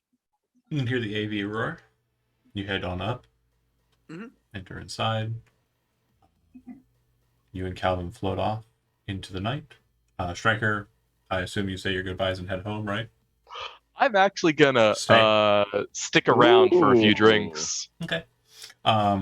Crystal, Anika is apparently had a cache that she's already been nursing. So when you get back with the food and drinks, start passing them to everybody else, you find her kind of like wearing almost nothing but a slip. And she is like very blushed, like all over, and just kind of like really happy to see you. because she ran out of alcohol. And you have more. And Striker's, You pre-gamed without me. you were taking forever. That's fair. They were slow. That's fine. Where's Zigzag anyway? I don't know. He went off in the AV with Calvin. The door chimes at the diner. You step in. You see Carbon sitting at the regular table. He kind of gives you like an awkward hand gesture, and you do see that he's got his cyber deck out on the table. You see that Soda's kind of sitting there.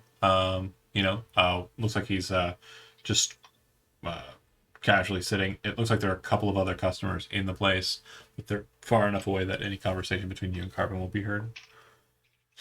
And Carbon says, "Okay, here," and he slides a tablet out onto the table in front of you. I open it up. Kind of scroll through. You can see it's got a lot of information on Red Eye in particular, and it looks like it has a bunch of data regarding the information that was kind of blocked in on the hard drive that you pulled. He said, "I rezzed her. She was annoying, but not ultimately a Always problem." was.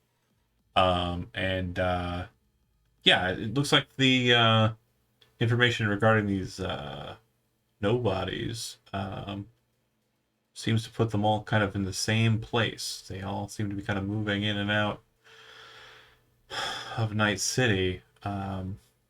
Really strange stuff.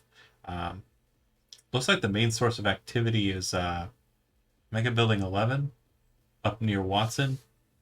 Not too far away from Militech, so I think there might be a connection there. What with Greece's former, well, at least his more recent connections with what happened with your friend Anika there. He kind of shrugs, scratches his blue hair, and kind of scratches his chin and says, "It's really weird shit, man." So, what are we looking at doing with this info, this data dump? Do not love the idea of trafficking through the city. I can send this list to Caroline and Medina, and she can put it out on the N54. We don't have direct connections to Militech or anything, but we definitely have direct connections to the underbelly. So, Greece would be basically tarred and feathered across the media, and a lot of people would see this kind of scab situation going on in Watson. Maybe the fucking cops will do something about it. If you want to throw it, basically just throw spaghetti at the wall and hope something sticks, sure. But yeah, situation's pretty fucked. I did notice something interesting here, though. A couple of these identities are familiar. He shrugs, kind of like taps something on his deck, and you can see the tablet kind of shift through the information at his command, and you see it kind of stop on a list of names. And looking down at it, you kind of like, focus on a couple of the names, which some of them look like they might be familiar, like you might have heard of them. Mhm. But then you see that one of the names is your mother's name.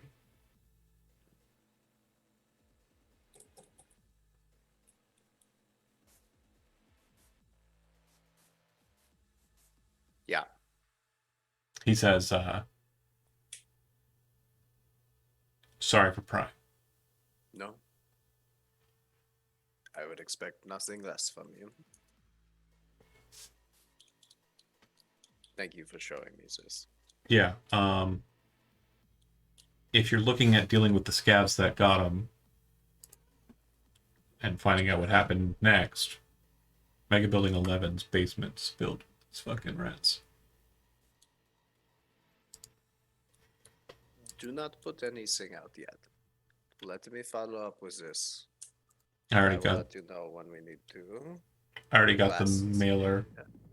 Whoa, that's really loud. Hold on. Sorry. He says, I already got the mailer ready to send to Caroline. You go ahead and just give me a text. It says go, and I'll send it over to her. Of course. How's that Netrunner you've been hanging out with doing? She has proven herself quite effective in the field, but Our friend, I'm a bit worried about her. She's got some strange connections. What was her name again? He says, Sugar? no, Sugar's friend. For the life of me. I'm bad with names. You know I'm bad with names, he says. Anyways, I'll see if I can't pull up a doc on her and get you some information sent out. But I'm pretty worried about her connections. It seems like she might be in deep with some foreign elements. He says that really loud. Make a human perception check, Zigzag.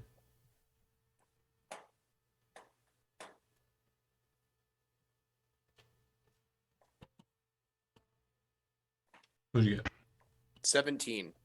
Yeah.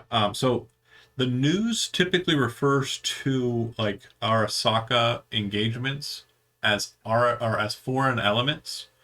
So the new all the news companies kind of refer to it that way. So Arasaka like isn't directly blamed because corporately that would cause like really bad ripples throughout like the corporate landscape.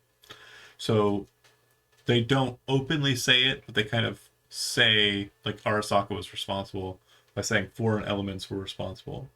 So he just said that the way he said that to kind of elucidate that this other netrunner that runs with Sugar might be in some way connected to them. But when he says that, you see that Soda, the trusty, old, nice, kind of simple, ramen shop runner. Or no, this is the wrong spot. Wrong spot. Soda's Yeah, not there. we're not at this- Soda. We're not we're at- with Soda at the we're at- ramen that's shop. right, We're that's at right, the that's right. diner. That's right. So I don't see that. Sorry. That's okay. Wrong location. My brain did a dumb thing. Yeah, I'm not. Okay. Yeah. Vista Del Rey Market has the nice family. The kid who will never, ever have a girlfriend. And, We'll keep trying. well, no, it's because he's not interested in girls. I know. But anyways, yeah. So just that he refers to them as such, kind of elucidates that, and you would notice that he's being genuine, like he's not like being awkward. But yeah, the information you have is a list of people that have been migrated, and it appears that the information also is absolutely transversal. You could take any of these identities with the information that you have on this tablet, and you could potentially create through forgery any kind of documentation to basically represent yourself or others as these people. Seemingly limitless. I mean, numbering in the thousands here.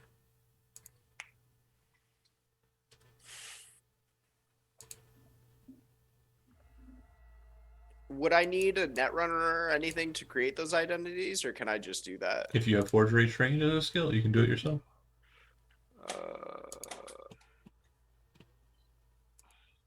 Question. Oh yeah, I totally do. Sounds like a good fixer. Yeah, for sure. Okay, done here. I believe so. Yeah. Back at the party. Sugar, Crystal, Icarus, and Striker hanging out. Anika is being very overly bubbly. Crystal, I assume you're humoring her.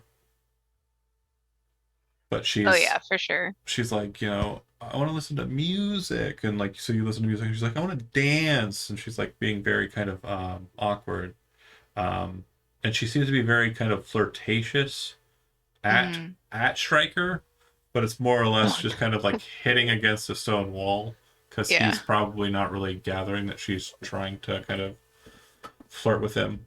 She keeps like complimenting him, and is very annoying.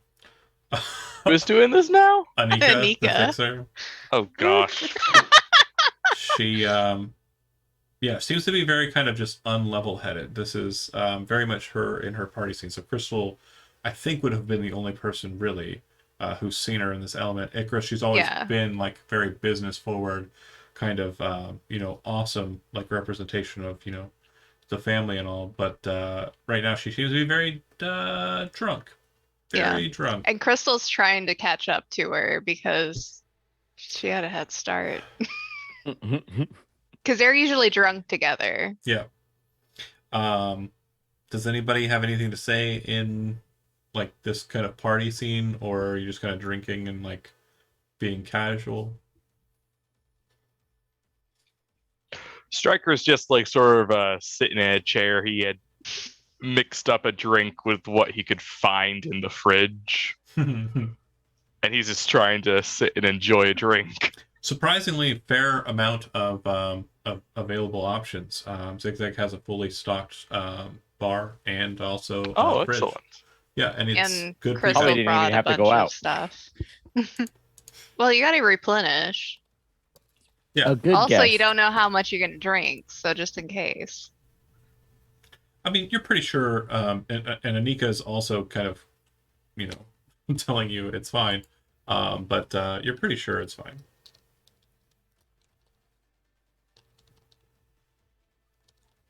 Anything anybody wants to do or engage with in that process? Okay. If not, somewhere in the midst of it, Anika kind of like mood shifts pretty drastically once Crystal's kind of gotten to the same level of drunkenness. She seems to be very angry now, and very kind of like negative towards everything. She seems to be very easily kind of ruffled with anything that's kind of happening. And it's about this time that Zigzag returns with Kelvin. And she kind of like annoyed, like as he kind of gets back in. Zigzag, it looks like they've done a bit of drinking. There's a bit of a mess in the office, but it's not anything that you're terribly worried about. Yeah, he comes back in with a big old smile on his face. Well, it looked like I have some catching up to do, no? She seems to be kind of like irritated. Did you guys get the Silverhand mix? What? Did you get Oh, you guys get the Crystal. mix with- Yeah, Crystal would have brought that stuff. Good looking out. Yeah, set that out on the table? that's why she took the list. She asked who wanted stuff beforehand. Anika, in her slip and kind of like all like drunk, kind of walks over to Zigzag and places her hand on his shoulder, leans in and whispers, "We've got to talk." And her breath smells like all of the alcohol, and she starts walking towards the door, Which door? Sorry. out onto the balcony. Okay, I'll follow her out onto the balcony. Okay. Leaving everybody else inside. Yes. Specifically closing the door behind us so we can. She pulls a cigarette from seemingly nowhere, and lights it, and kind of looks over at you. I'm not handling myself very well. It was pretty traumatic what happened back there. I completely disagree. From what I've seen, you have handled yourself magnificently from the trauma you have gone through. You don't get it, Zigzag. I can't explain it to you. It's really strange. And it's really hard to describe. She Could kind you of try? Yeah. There's no amount of you killing Grace that's going to make what happened with Militech any better, It happened, and here I am. And even though there's reason to celebrate, there's victory, and I've got everything back to what should be right, it just doesn't feel right. She kind of looks out towards the north end of the city, out towards Watson, and says, At any moment, an AV could drop out of the sky filled with Militech ops and just fucking take me again. Of course. There are many things that can happen. How we cope with that is what is important. I'm not doing too No. great on coping with that right now, Zigzag. Then perhaps there are other options we can pursue. Yeah, maybe. It doesn't fucking matter. Wherever I go, Militech is in charge. If it's not Night City, it's somewhere else, you know? They're all over the states. Fucking president There. is a Militech stooge. There are ways to move you out of the states if we need to. What, go be Eurotrash? There. He says, oh, I'm sorry. That is okay. You are not the first one to use the term. I was more thinking perhaps some therapy. Yeah. Yeah, I've been thinking about it too, but I've got a lot of gigs that I have lined up that I need to deal with, you know? I do not think you have anything lined up that I cannot handle. She... You know, you're not wrong. I'll send you my itinerary. Thank you. You may have this night, but in the morning we will get help. She smiles, and you can immediately see that like the blush is slowly like in the process of her smoking has faded into kind of like an almost greenish pallor. And as you say, "You have this night," she kind of like smiles and then all over the balcony, and then she kind of like Oh, he can't see that, can he? Damn. braces herself against the railing and says, "I think I've had enough." And she kind of just drops to her knees. And you can see her almost passing out in the kneeling position, like right in front of you. Zigzag, without saying a word, will just scoop her up and carry her inside and like nudge to Crystal, like with his head towards her bedroom to like follow me in there. You're putting her to bed. I'm just dropping her. yeah. Like, and Zigzag like puts her in the bed and then leaves Crystal to like tuck her She's in like, and get her. "Oh, no." Yeah, she's done. For Crystal, this is a level of drunk you've seen Anika before. Oh, yeah. For Icarus, you've never seen her this kind of drunk, but you can definitely tell that there's something off about her. Crystal, you kind of get like, you know, this is like breakup kind of drunk. This is like, Yeah. you know, bad job kind of drunk. This is like, I'm trying to shuffle the pain out with Yeah. not soberness. Yeah, so I have personal experience with this, having been roommates with 3 girls who had frat boys for boyfriends. Oh, Yeah. So Yeah, the dude, way frat this, boys are the worst. you Oh my live and God, learn. they're I so guess you live bad. and learn. they're Yeah. so bad. As a So- former frat boy, I can attest. Oh my Ooh. God. As a person that's existed around frat boys, also can attest. At a state Yeah, I school work with a though. couple of frat boys. No, State it was a school? private school, and we were Okay. a co-ed frat. We were Oh, very, very different from what you think of as a fraternity. It was Yeah. more of a collection of Yeah. psychedelic drug dealers.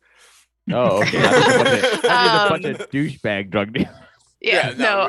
we sold the fun drugs. No, and I'm the used douchebags to around like the other frats. state school frat boys, so that kind of animal. And like Big 12 state school frat boys. But so the way this goes is we're making sure the trash can is there. We're on the side. There is a wet towel on the either the forehead or the neck, just to cool her down. And aspirin, water, and probably calling for Icarus to bring in some pizza just in case, because you do not go to sleep this trashed. Fair. Yeah, going full sorority mom on it. And Yeah. yeah, absolutely perfect. Sugar, you it seems like the party's already winding down pretty quickly after. Do you stick around at the office or are you heading out?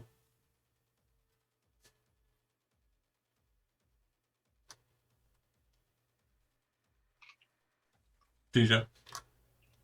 Um, Sugar is kind of falling asleep with her on the couch with her virtuality goggles on.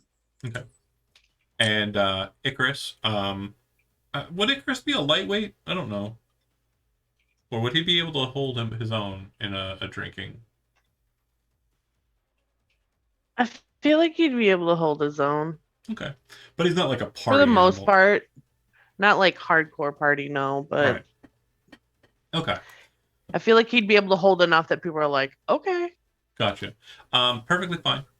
So yeah, I mean, Calvin, you probably find a place to kind of curl up. And Striker, at this point, everybody seems to be winding down. You heading home? Yeah. Party's over. You're sober enough. I mean, they weren't really offering much. You're surprised Anika even got drunk. Uh, you're able to ride your bike home just fine. It's not too far down the road. Everybody kind of gets to their positions and zigzag. Wide awake.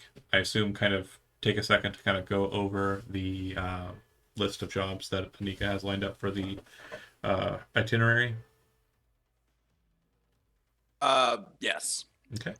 Seems like she has 3 gigs that are currently listed as like urgent. One job seems to be a biotechnica warehouse circumstance. You remember that she had, before you kind of really clicked with Crystal and the crew, was kind of doing kind of smuggling jobs with biotechnica. According to the information regarding the job, they're currently on high alert looking for a chemical agent that was moved from SoCal to Northern California after being taken to Southern California, and is now being seen as having been hostilely taken by another affiliate, some other operational agent. They don't know who, but sightings, according to the notations, show potential Black Megan sightings regarding the acquisition of the truck by the other operative. It seems Biotechnica is currently putting up a $10,000 or 10,000 Eddie bounty on the vehicle, and 5,000 reward for any information regarding the vehicle's or location. And according to her, she had already set a couple of notes.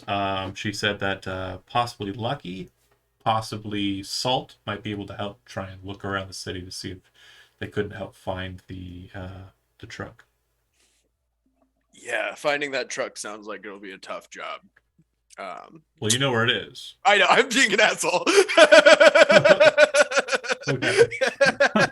Oh, that was a sarcasm. I didn't hear the It's sarcasm. going to be a tough Man, job where for could that everyone truck else. be? I don't know. We're gonna have to just scour this city, man. Boots on the ground, covering every inch. Second gig requires some presence in Santo Domingo. Apparently, kind of on the south side of the city near the waste area.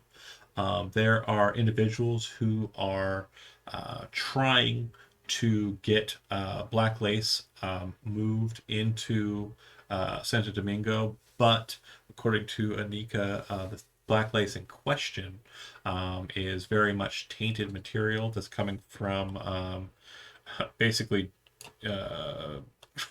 not great chemists who are kind of layering inside of the dumps to the southwest or southeast, and basically the job, urgent as it is to kind of throw up an information campaign in Santo Domingo to make sure people in that area, namely the 6th Street gang, aren't purchasing or trying to move the material into Night City as a whole. 6th Street are kind of annoyingly patriotic and Americentric kind of gang, who you are also aware do kind of a bit of human trafficking and weird kind of shit like that. They're not good people. And then the last job that is on the docket appears to be a job that was asked for specifically by Blue Eyes. And the job in question requires that someone, a hireling, some operative, goes to Morro Rock, which is off the coast of Night City. It is specifically this formation of stone here. And if you Google Morro Rock, you can kind of see a bit more about how it actually looks. At this point in time, in my version of Night City, it is not completely compounded down into a facility.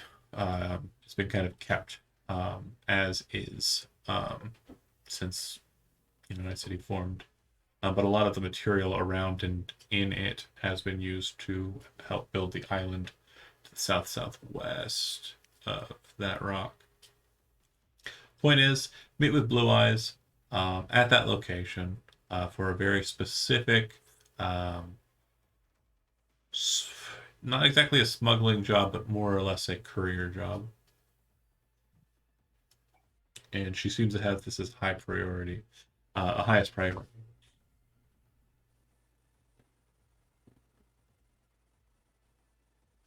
What about the shard I got from Anna?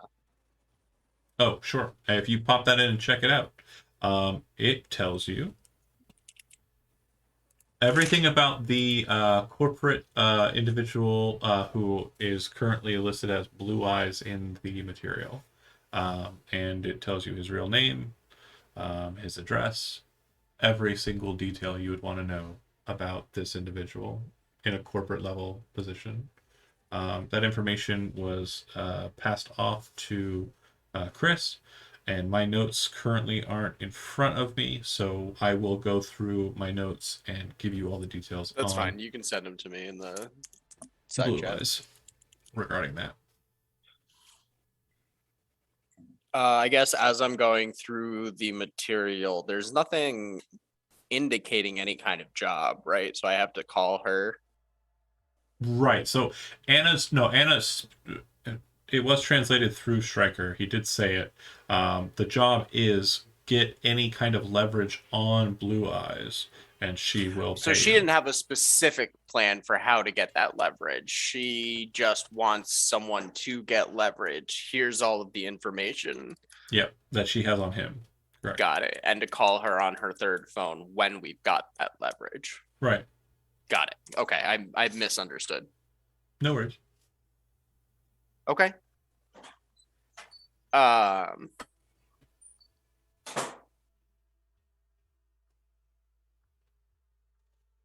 Okay. If you head to bed, Yeah. wake up the next morning. Everyone wakes up in their specific locations. Groggy, for those of you who drank heavily. Anika is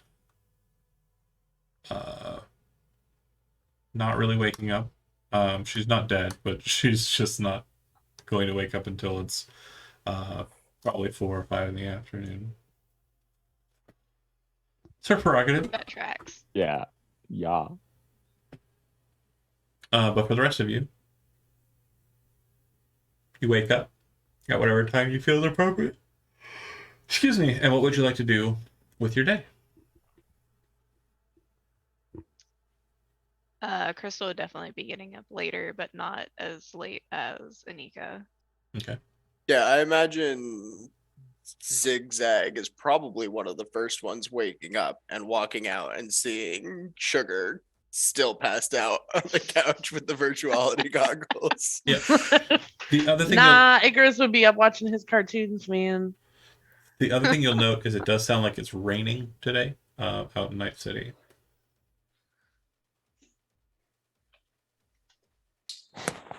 Sugar will kind of slowly wake up and not move and just immediately link up to her cyber deck without Okay. moving. If you're checking the never- news, It looks like there is a 10% chance of acid rain showers, specifically in the wastelands and in the northern areas of the city. Looks like there is a high wind advisory in Pacifica. And from what it looks like, too, this rain is going to last for a couple of days. Looks like it is it El Nino? Just La Nina. I can't remember which one. El Nino is It's the weather effect it's that the causes. it's the weather effect that causes heavy rains during Yeah, kind yeah, of like yeah. the spring Mhm. to summer months, and it seems it's that.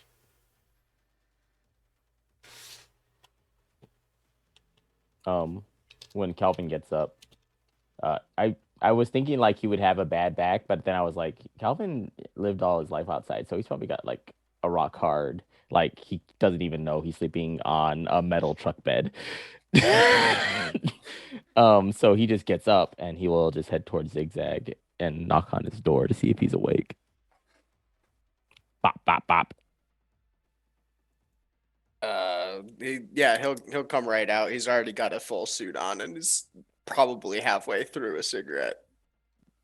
Yeah. Hey, I just wanted to talk about that job that Black Megan was putting out there. So how do you Yeah. want to handle that? I'm ready to drive it. I know some of the routes. You want just to need do to the know. drive yourself? I just assumed it was me.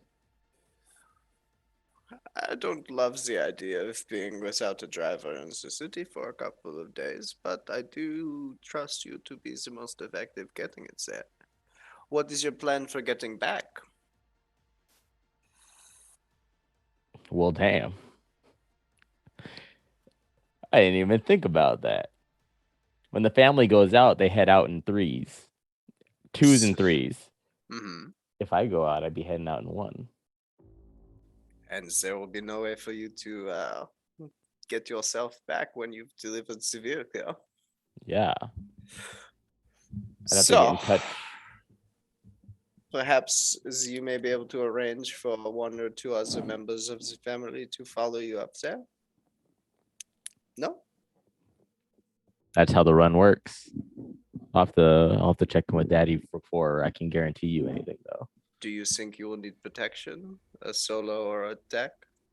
How bad? Like even with the Gibson's knowledge of avoiding the badlands and the trouble spots, like, are we gonna need? Like, does Calvin know if we're gonna need like definite like protection, or is it just like, hey, this is just what Calvin deals with in the Badlands all the time?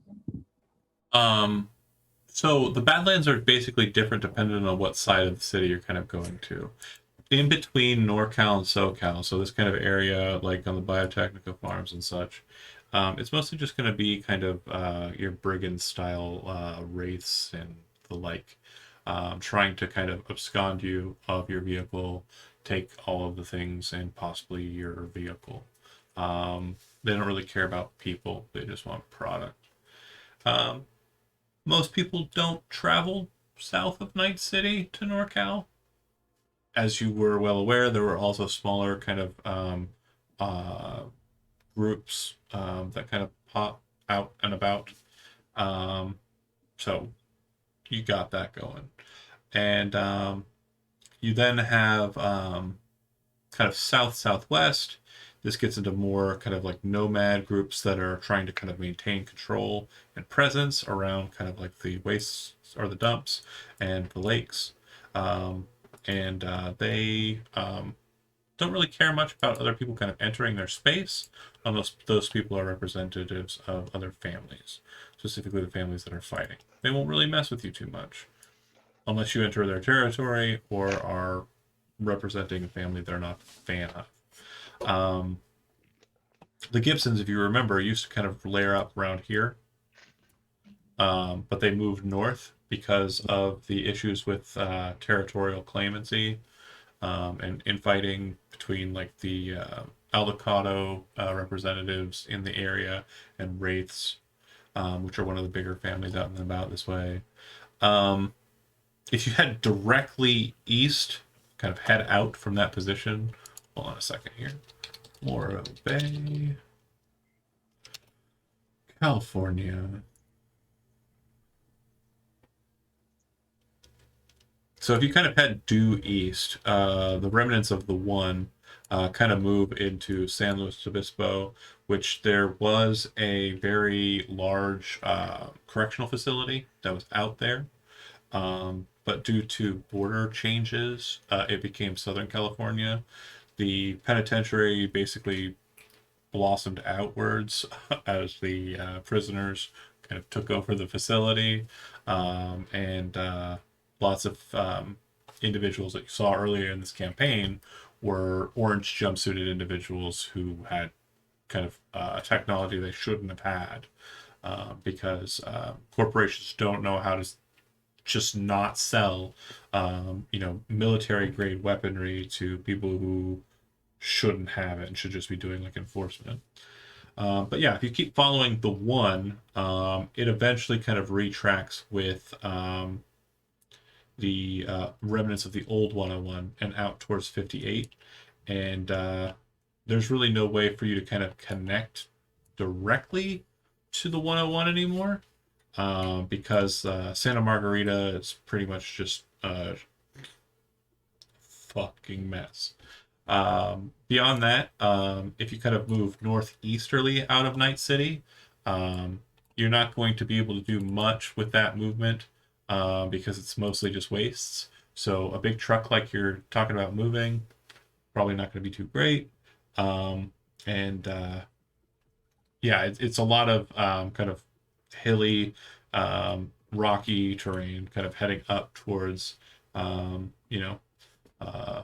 Miguel. And So we're about definitely the new 101 is a perfect straight shot road that still is technically used by convoys, and it makes its way up through, like I was saying, Pine Canyon, which is a kind of it's not great. It's definitely a good hiding place for would be kind of like usurpers, but most of the time it's either going to be like a ragtag bunch of people who are just taking pot shots at you, or if they've seen you a long way coming and have scouted out that you're coming this way, it might be a bit more of a coordinated effort, if you get my meaning. I also mentioned it kind of goes through the Soledad area. Soledad was kind of a town up on the 101 that connects with the 146, which moves through like old national parks and kind of moves more easterly into California. So it's seen as kind of a connection point, but it's mainly a connection point for families, not for like corporations.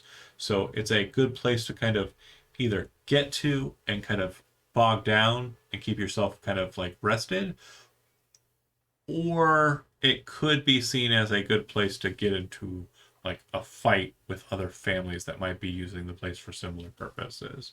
It's all about timing, tracking and making sure you're kind of hitting the place at the right time. Most of the cities in and around like the southern part of the Monterey Bay are not present. Most of them are kind of lost, but there are still like a lot of the suburbs are still present, if that makes any sense. And a lot of the infrastructure is still kind of connected to the greater San Jose area. But mainly, once you kind of get past the southern portion of the Monterey Bay and kind of get past like Moss Landing,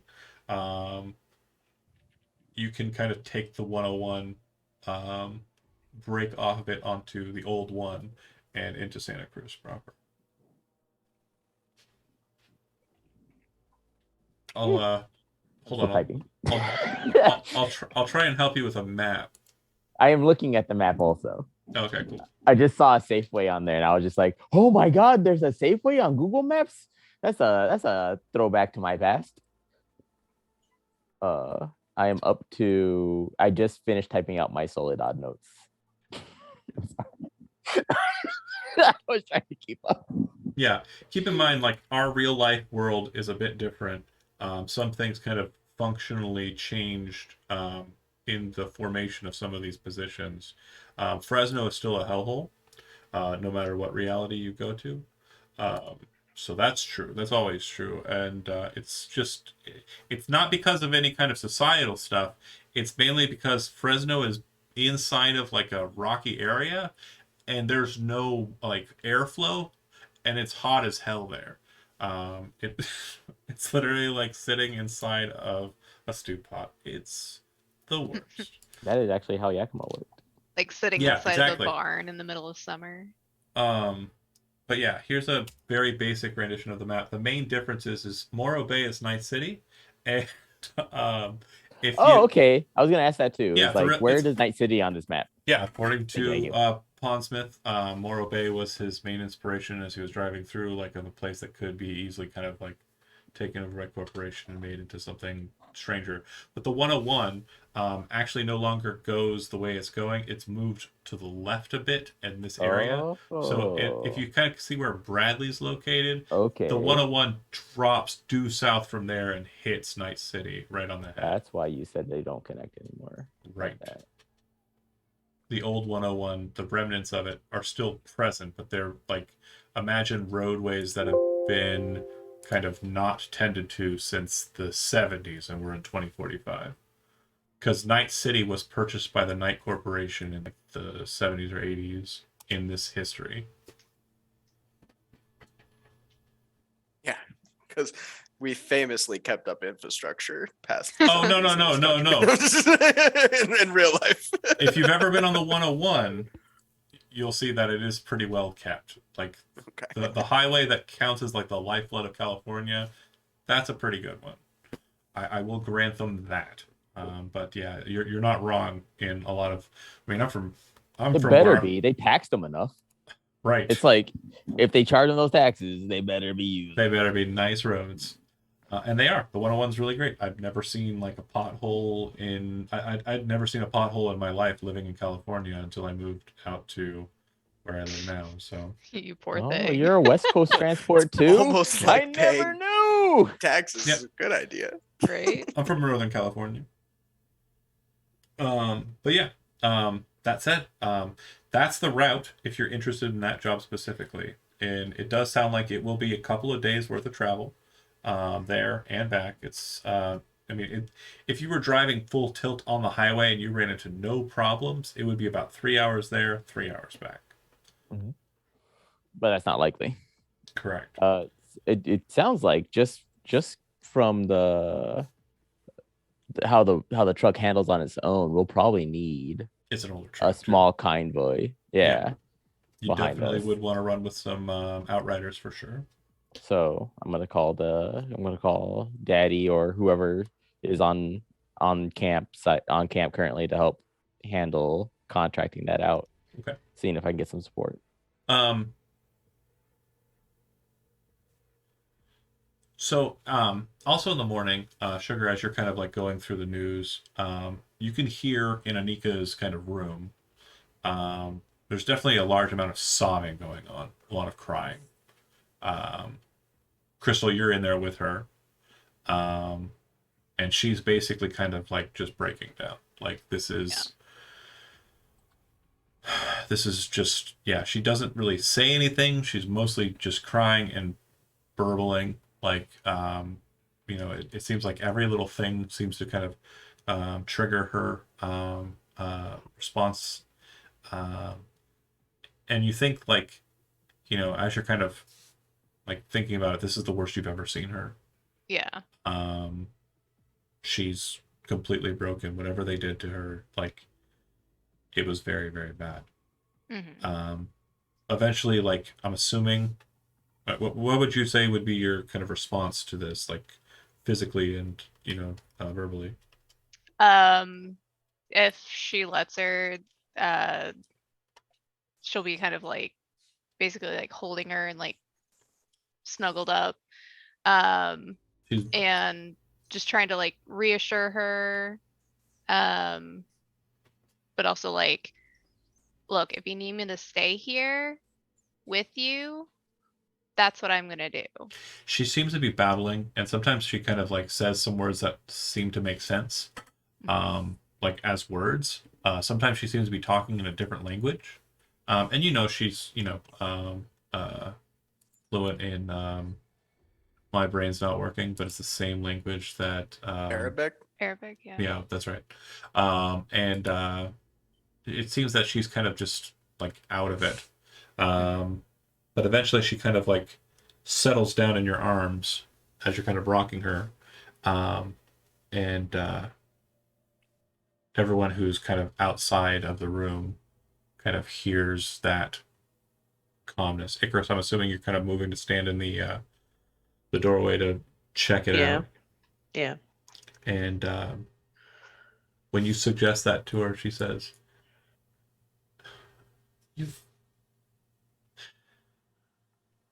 You fought them face to face and you didn't die.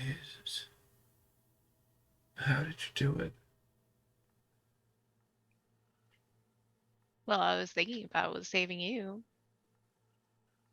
The way she says this, Icarus, is kind of weird. She asked Crystal, you went face to face with them and you didn't die. And as you're kind of like thinking about that, you remember when she was pulled out of the cryo and everything, she was perfect. Nothing was wrong with her. Not a thing.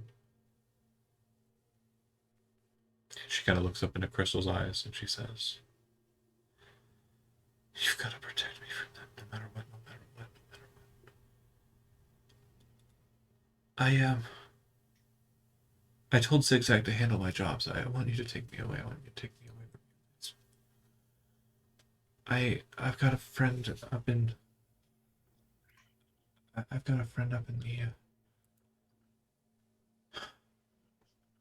the West Hills.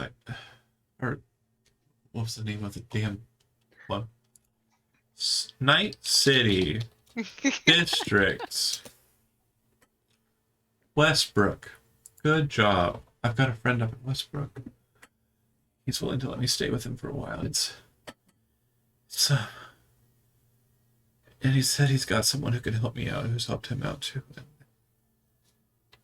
you take me up there for a while and just stay with me?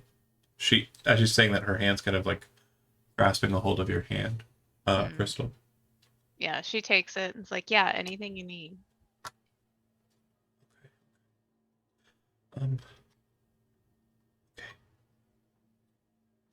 And she looks over at Icarus and in Arabic says, I'm really sorry for you coming out here thinking there was just going to be dreams and paradise. I hope Zigzag's able to help you find some purpose. I need to re-find mine. I came out here for you. She nods her head and she says, again, still in the same language, Yeah. I'm not who I am. Your family. I was. You find you. Do what you gotta do. Okay. And she kind of leans back into Crystal and calmly kind of just almost like falls back asleep, but she's still kind of conscious enough that like if she's kind of prodded, she can move. If you kind of go through the process of checking her phone and seeing what she means by the details, you see that the last phone call she made last night was at some point in the middle of the night when no one else was awake. And she apparently called Mickey, who you know lives up in Westbrook. Yeah. So that's probably who she's talking about. Yep. And you remember that Mickey did have a job for Zigzag that was mentioned, but that she mentioned to Zigzag. But it sounded like it was more a cry for help than anything else.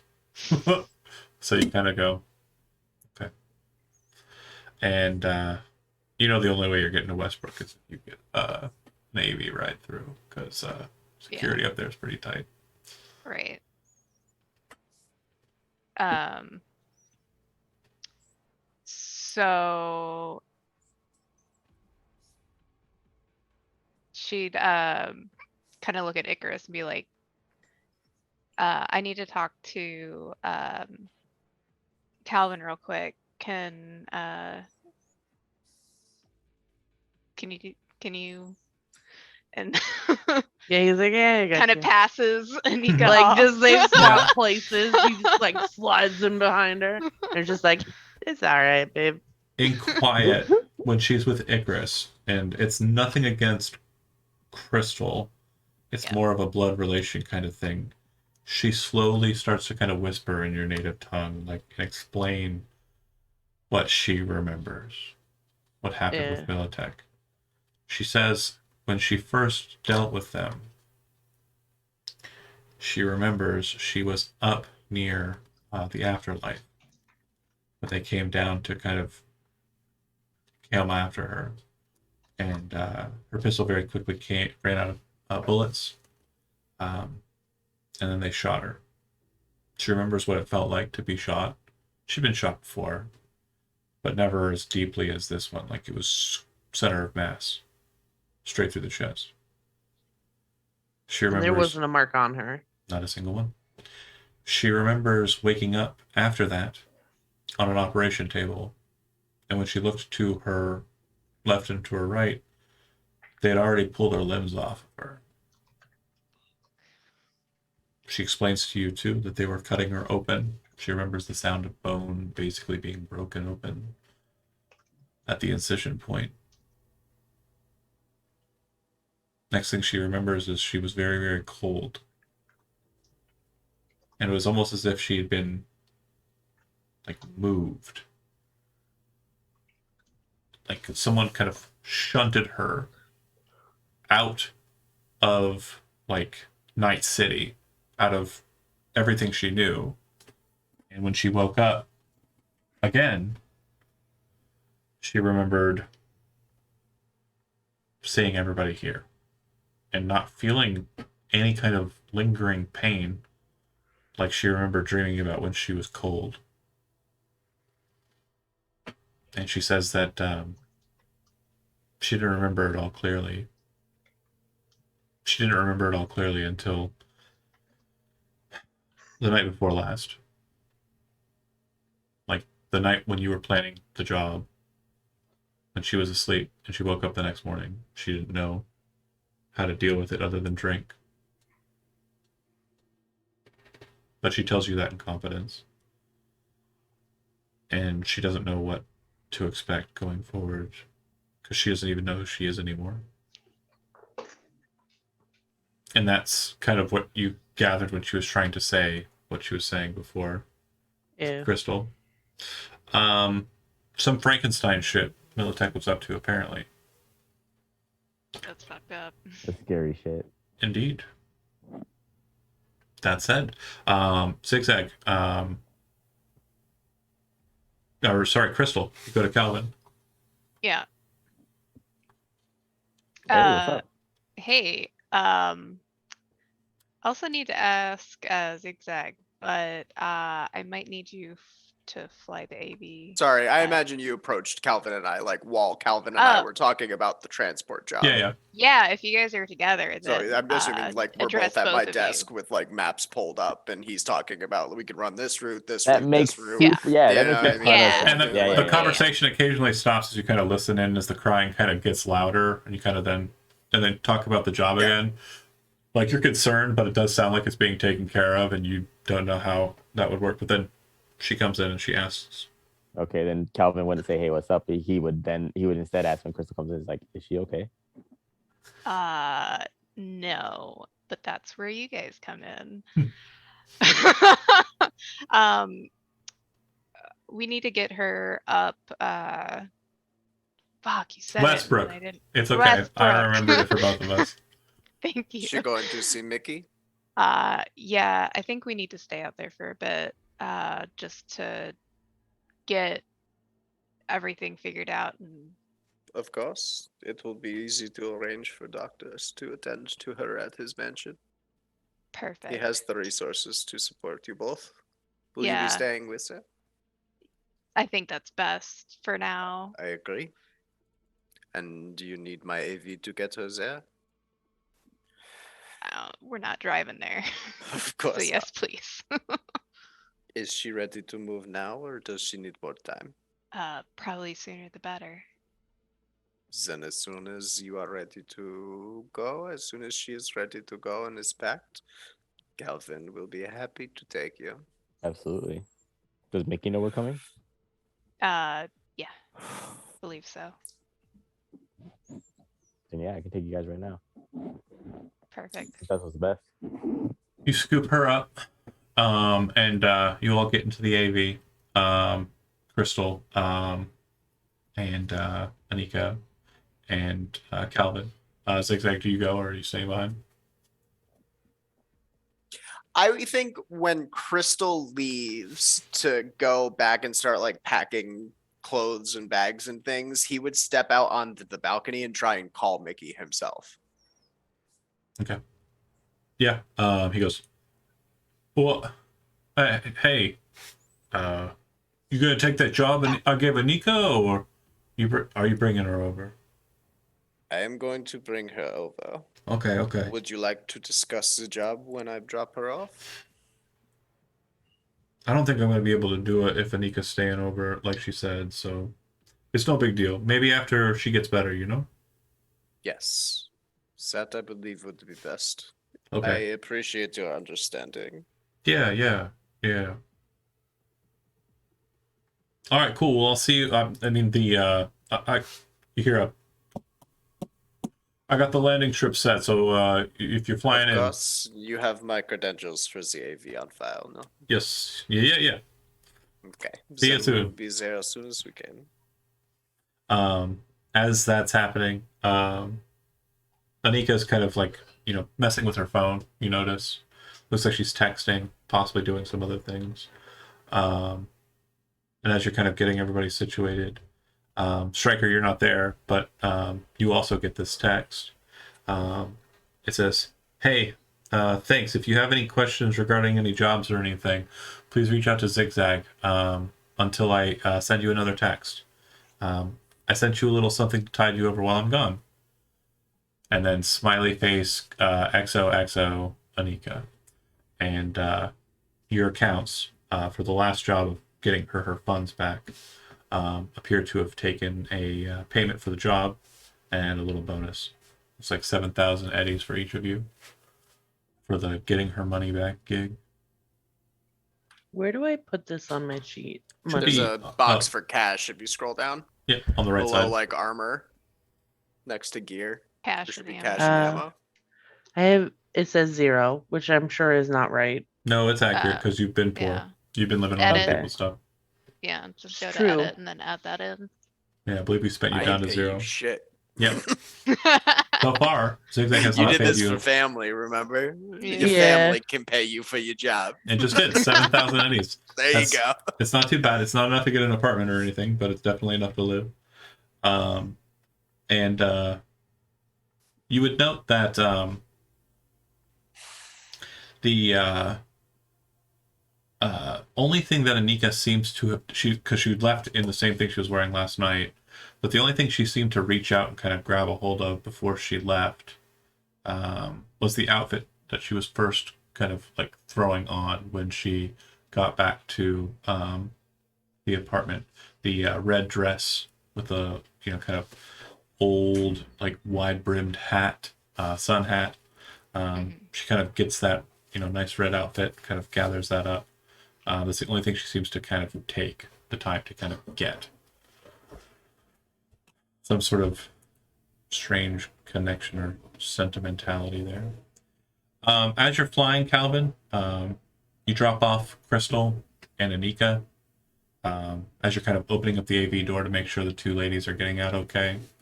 Any last words between Crystal and Calvin before this separation? Just if you need anything, let me know. Absolutely. And you both know like all the love and trust. You're part of the family. Anytime. head down the ramp. You see Mickey kind of at the front of his glass mansion, kind of looking at you. Looks like his hair is just a tussle of a mess, but a lot neater than the last time you saw him. Looks like he might have actually taken the time to try to comb it. Good job, Mickey. He's also doesn't appear to have like, just like beard just like loosely in his chest hair or anything like that. Looks like he's actually cleaned up comparatively. And he kind of sees you to kind of approach. Calvin, you close off the door, back into the AV and fly off. On the quiet ride back, you make a phone call. First call, I assume, to Missy. Yeah. I didn't know I was gonna get that one. Hey. Hey. Hey, what's up? Hey. Just wanted to call and say I missed you. I miss you too, hon. How's the show going? Well, I'm currently in dance rehearsal, so I can't talk too long. But yeah, I hope you're doing okay. I'll be, like I said, a couple weeks. I'll be back in Night City. We can hang out. All right, I got a job that's gonna take me a few days at least, so I want to make sure I at least got to talk to you before I head out. Oh, okay. Well, yeah, I gotta get back to dancing with the girls. I'll see you. And then you kind of pop that phone off after kissy facing. Cringe. But then you call anybody else since you have the time. I'm gonna call the family. Okay. Yeah, you get a hold of Shotgun. What's up? Is Shotgun able to coordinate this, or do I know someone that I should get connected to? Shotgun's an outrider. Okay. So you're able to coordinate with him, and he says, I'll get the news to Daddy. And then regarding pay, he says he'll talk to your boss about it. He says, Daddy will talk to your boss about it.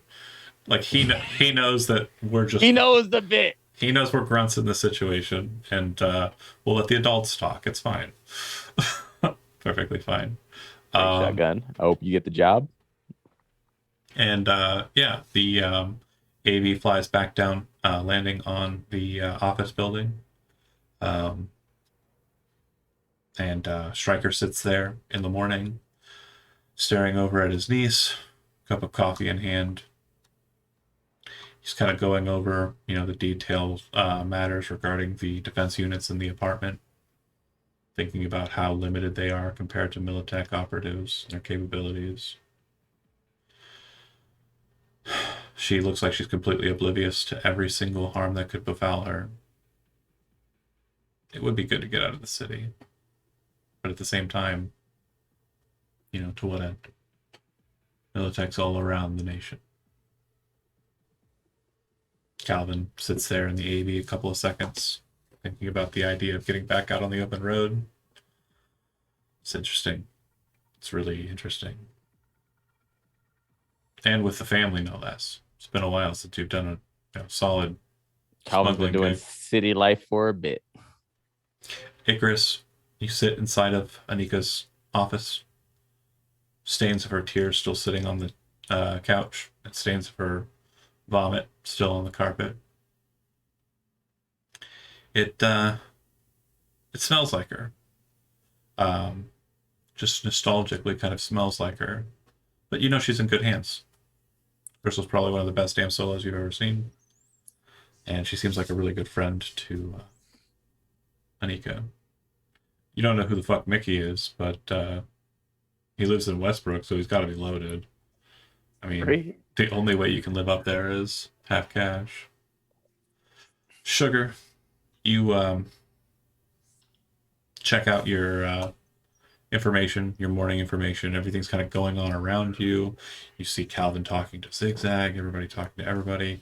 And as everybody kind of like breaks away, Zigzag's still sitting at his desk, but you're kind of sitting there quietly. You see that you get a mailer from Carbon. And it says, hey, just a heads up, I think your friend, insert name, I've been trying to find my note on her, but I can't seem to find her. But you know who I'm talking about, right? Gijo? Talking about Vo. Yes, Vo. Sorry, thank you. Quinta Vo. Quinta Vo. Says Quinta Vo, I think she's associated with Arasaka, like some crazy stooge shit. Keep an eye out. And it seems this message is triple decoded. It seems to have come from several different cell phones. The only reason you're able to recognize it's Carbon is because of the way it is typed. He types in the same kind of vernacular as your handle to kind of note that it's him. So basically, lowercase spacing. And it arrived to me. Yeah. He said that Quintovo seems to be an Arasaka stooge. Keep an eye out. I mean, I'm an Arasaka stooge. Mm-hmm. But do you send that to him and tell him that you are, or do you? No, but do we know? Do we know that about each other? No. So I'm working for Arasaka, and she's working for Arasaka too. Oh my god, twins! You think that might be the case, and as you're kind of thinking about it curiously, you're like, I mean, it's really nice of him to look out for me like that, but I think I need to do more research on this on my own. Who's Carbon? Carbon is the legacy netrunner who is Oh, yes. Okay, yes. My hero. Got it. right. He's a cool guy. My hero. As you're kind of like, staring at that letter, you're like, I definitely do need to do some research, see what's going on here. And Zigzag thumb pops closed as you just finished lighting another jar in black and looking down at your desk, thinking about the situation. A lot of jobs on the table. Sounds like some people are interested in some things, and some people are interested in others. It's probably going to be a while before you can call Crystal to help you out. Might be necessary to get some guns in if you're planning on taking a road trip. Or any of these other gigs that might be suitable to you. Whatever the choice you make will be the beginning of Series 7 of Dark Skies. Thanks for watching, those that did.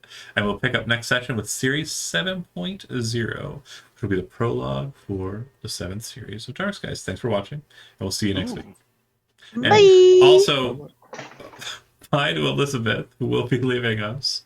This is her last session for our Tuesday game, slotted game.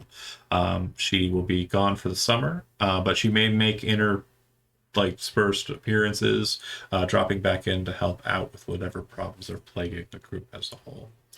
Just depends on the schedule. Again, we're going to miss Crystal like crazy, but storyline wise, I can't think of a better person to be with Anika during this very awkward time for her. Yeah, that's a real great way to close that out. Yeah. All right, thanks for watching. Closing the stream.